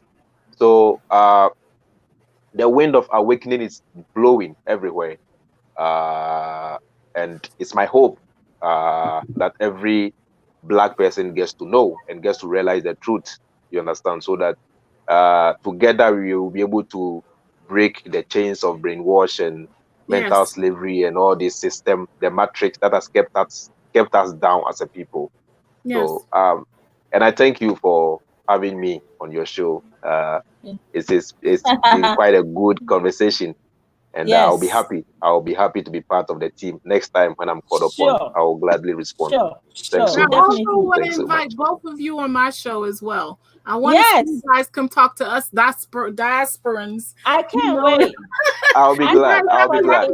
I'll be glad. I can't wait for that live show. I'll be glad. Yeah, I'll be glad. I'm ready. I'm ready, sis. I'm ready. I even sent you a WhatsApp message, so you have to check it. I just saw that message because I get so many messages. Now that I met my brothers and sisters on the continent, every time somebody asks my number, I give it to them. I get so many. Yeah. But I just saw you. Okay, well, I know the next time you send me a message, I'll know it's you. So I will pick up. Sure. So then before you go, when you are going to Amazon to find a book that is written by a Black author. Yes. Buy Black, love Black, and support Black. So in this spirit, our brother Ishmael, who just left, he was with us, but his phone, the network couldn't work. He's an author, and I told you about it. He's written Not Forsaken, and his book Not Forsaken is selling on Amazon right now. Put the link. Wow. If you have the time, put the link in the I wish he was here, but to put the link there, because I don't have the direct link. You don't. But but I can just give you a gist what he was supposed to give us before he left. He says Abdullahi, a little boy raised by his mother single-handedly through difficult times at a typical village in northern Ghana, pitted Muna for the pain of single poor parent. Alice raised in a similar way as Abdullah is now 21 years old. Two men have shown up in the court and tradition and medicine must agree as a common denominator to determine her pathology. Who wins the case? The path of this beautiful girl is crossed by Abdullah. What will be the outcome? Now Muna is sick and Abdullah is missing a father. He never knows. Can he survive the affliction of having no identity? What will his future be? Is his aspiration of becoming the first college graduate in his family achievable? What about Alice's ambition? The author of this book is Ishmael A. Abdullah Junor. Okay, I really can't, I'm not sure I'm getting the name right, but it's Junourgh. Junor. I don't know if it's Juno, but yeah. With a background in traditional folk tales in an era of persistent socio-cultural prejudice against the African woman and girl and struggles of young Africans for opportunity to improve their lives, found Abdullah's diaries, and out of those knitted these yarns, Not Forsaken, Diaries of an African Child. So that was a gist of Abdullah's book. You can find it, Not Forsaken, on Amazon. Please patronize this brother, because though his story is woven in the social, cultural, and economic society of Ghana, it tells a lot about the struggles we have to go through as African people to achieve anything in this world.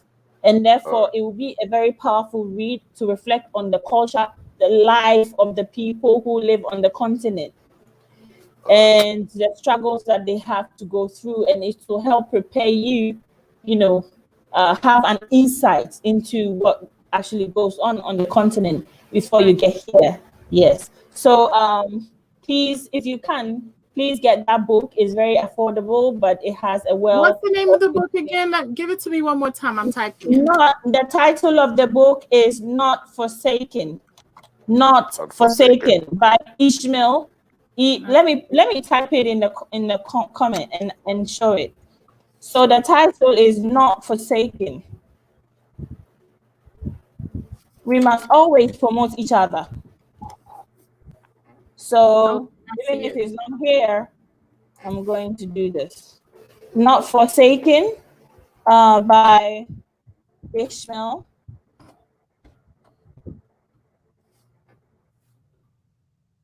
His last name.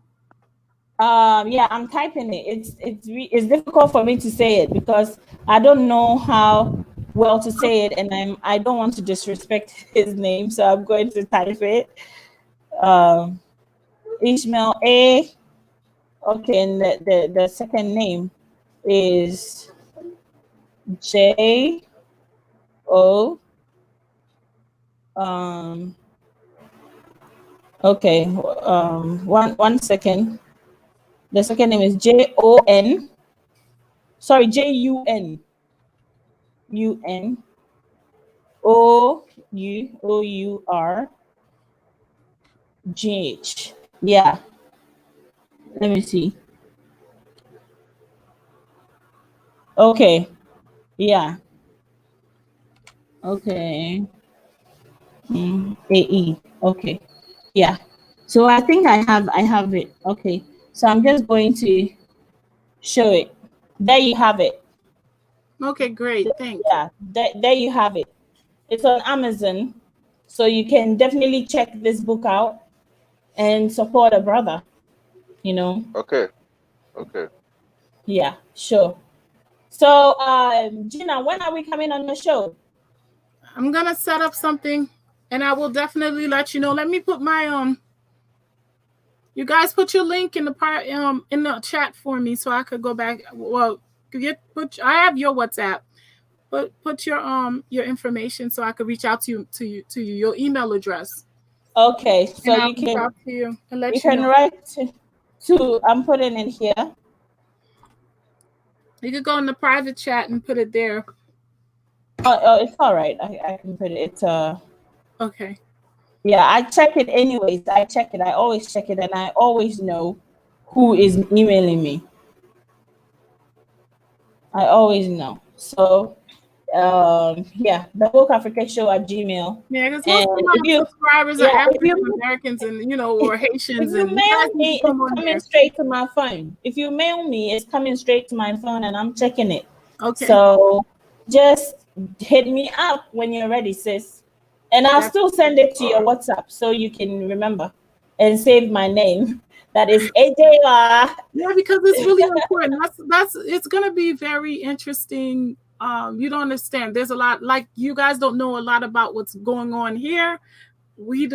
There's a lot of us that don't know, what you went through, what your experience was, and what your experience continued to be.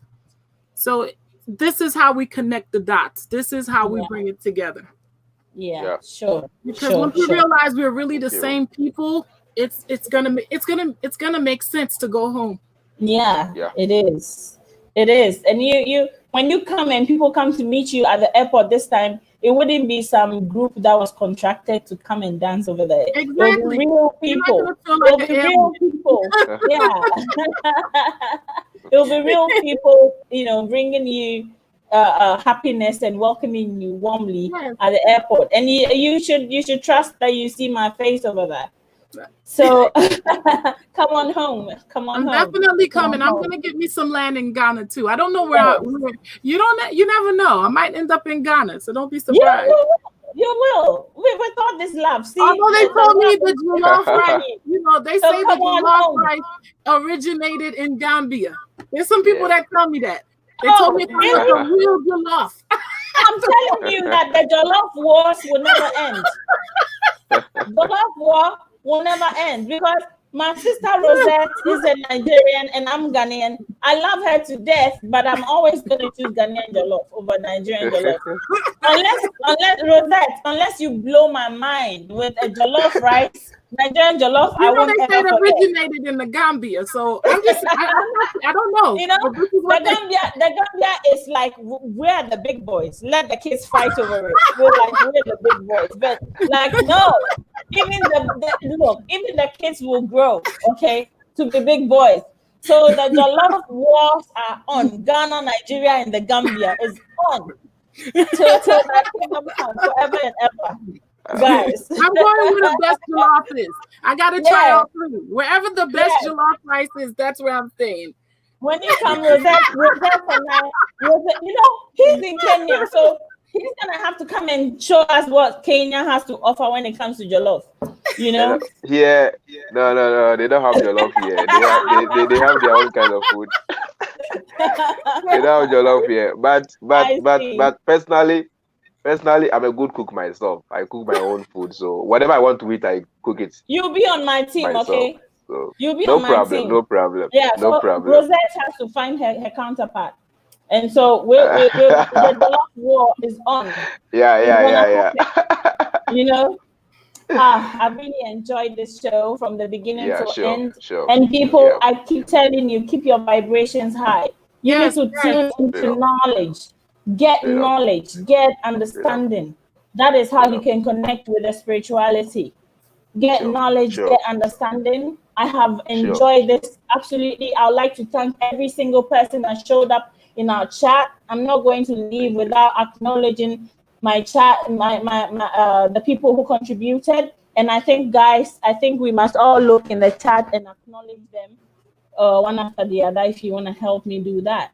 Yeah, so, Rosette, Aliu. We got Center Star. And, the Pirate Brain. Life's Lover. Yeah, Doreen is here. Mr. Pirate Brain. And yes, Angie. I'm saying Kali. this wrong. Anye, Life's Lover. I don't know. Yeah. You love me,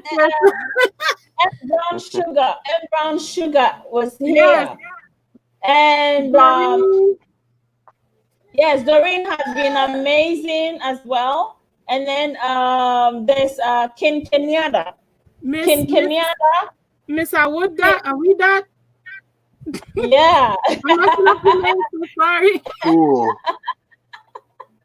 Oh, you guys, Miss Aldat, I think is Aldat or something. I'll that. Okay.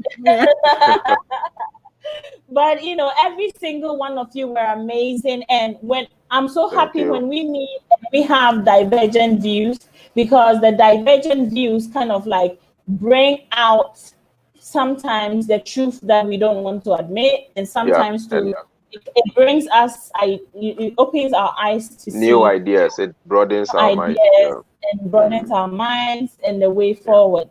So the what I want you all to carry to your family members, your brothers and sisters. You saw, Africans from the continent on this show, African Americans on this show. We are all Africans, because even if they're African Americans, they have African before Americans. So they are Africans wherever they are. And Mr. Pirate Brain, thank you so much. Kweku Amevo, thank you. I didn't know you were there. Thanks for commenting.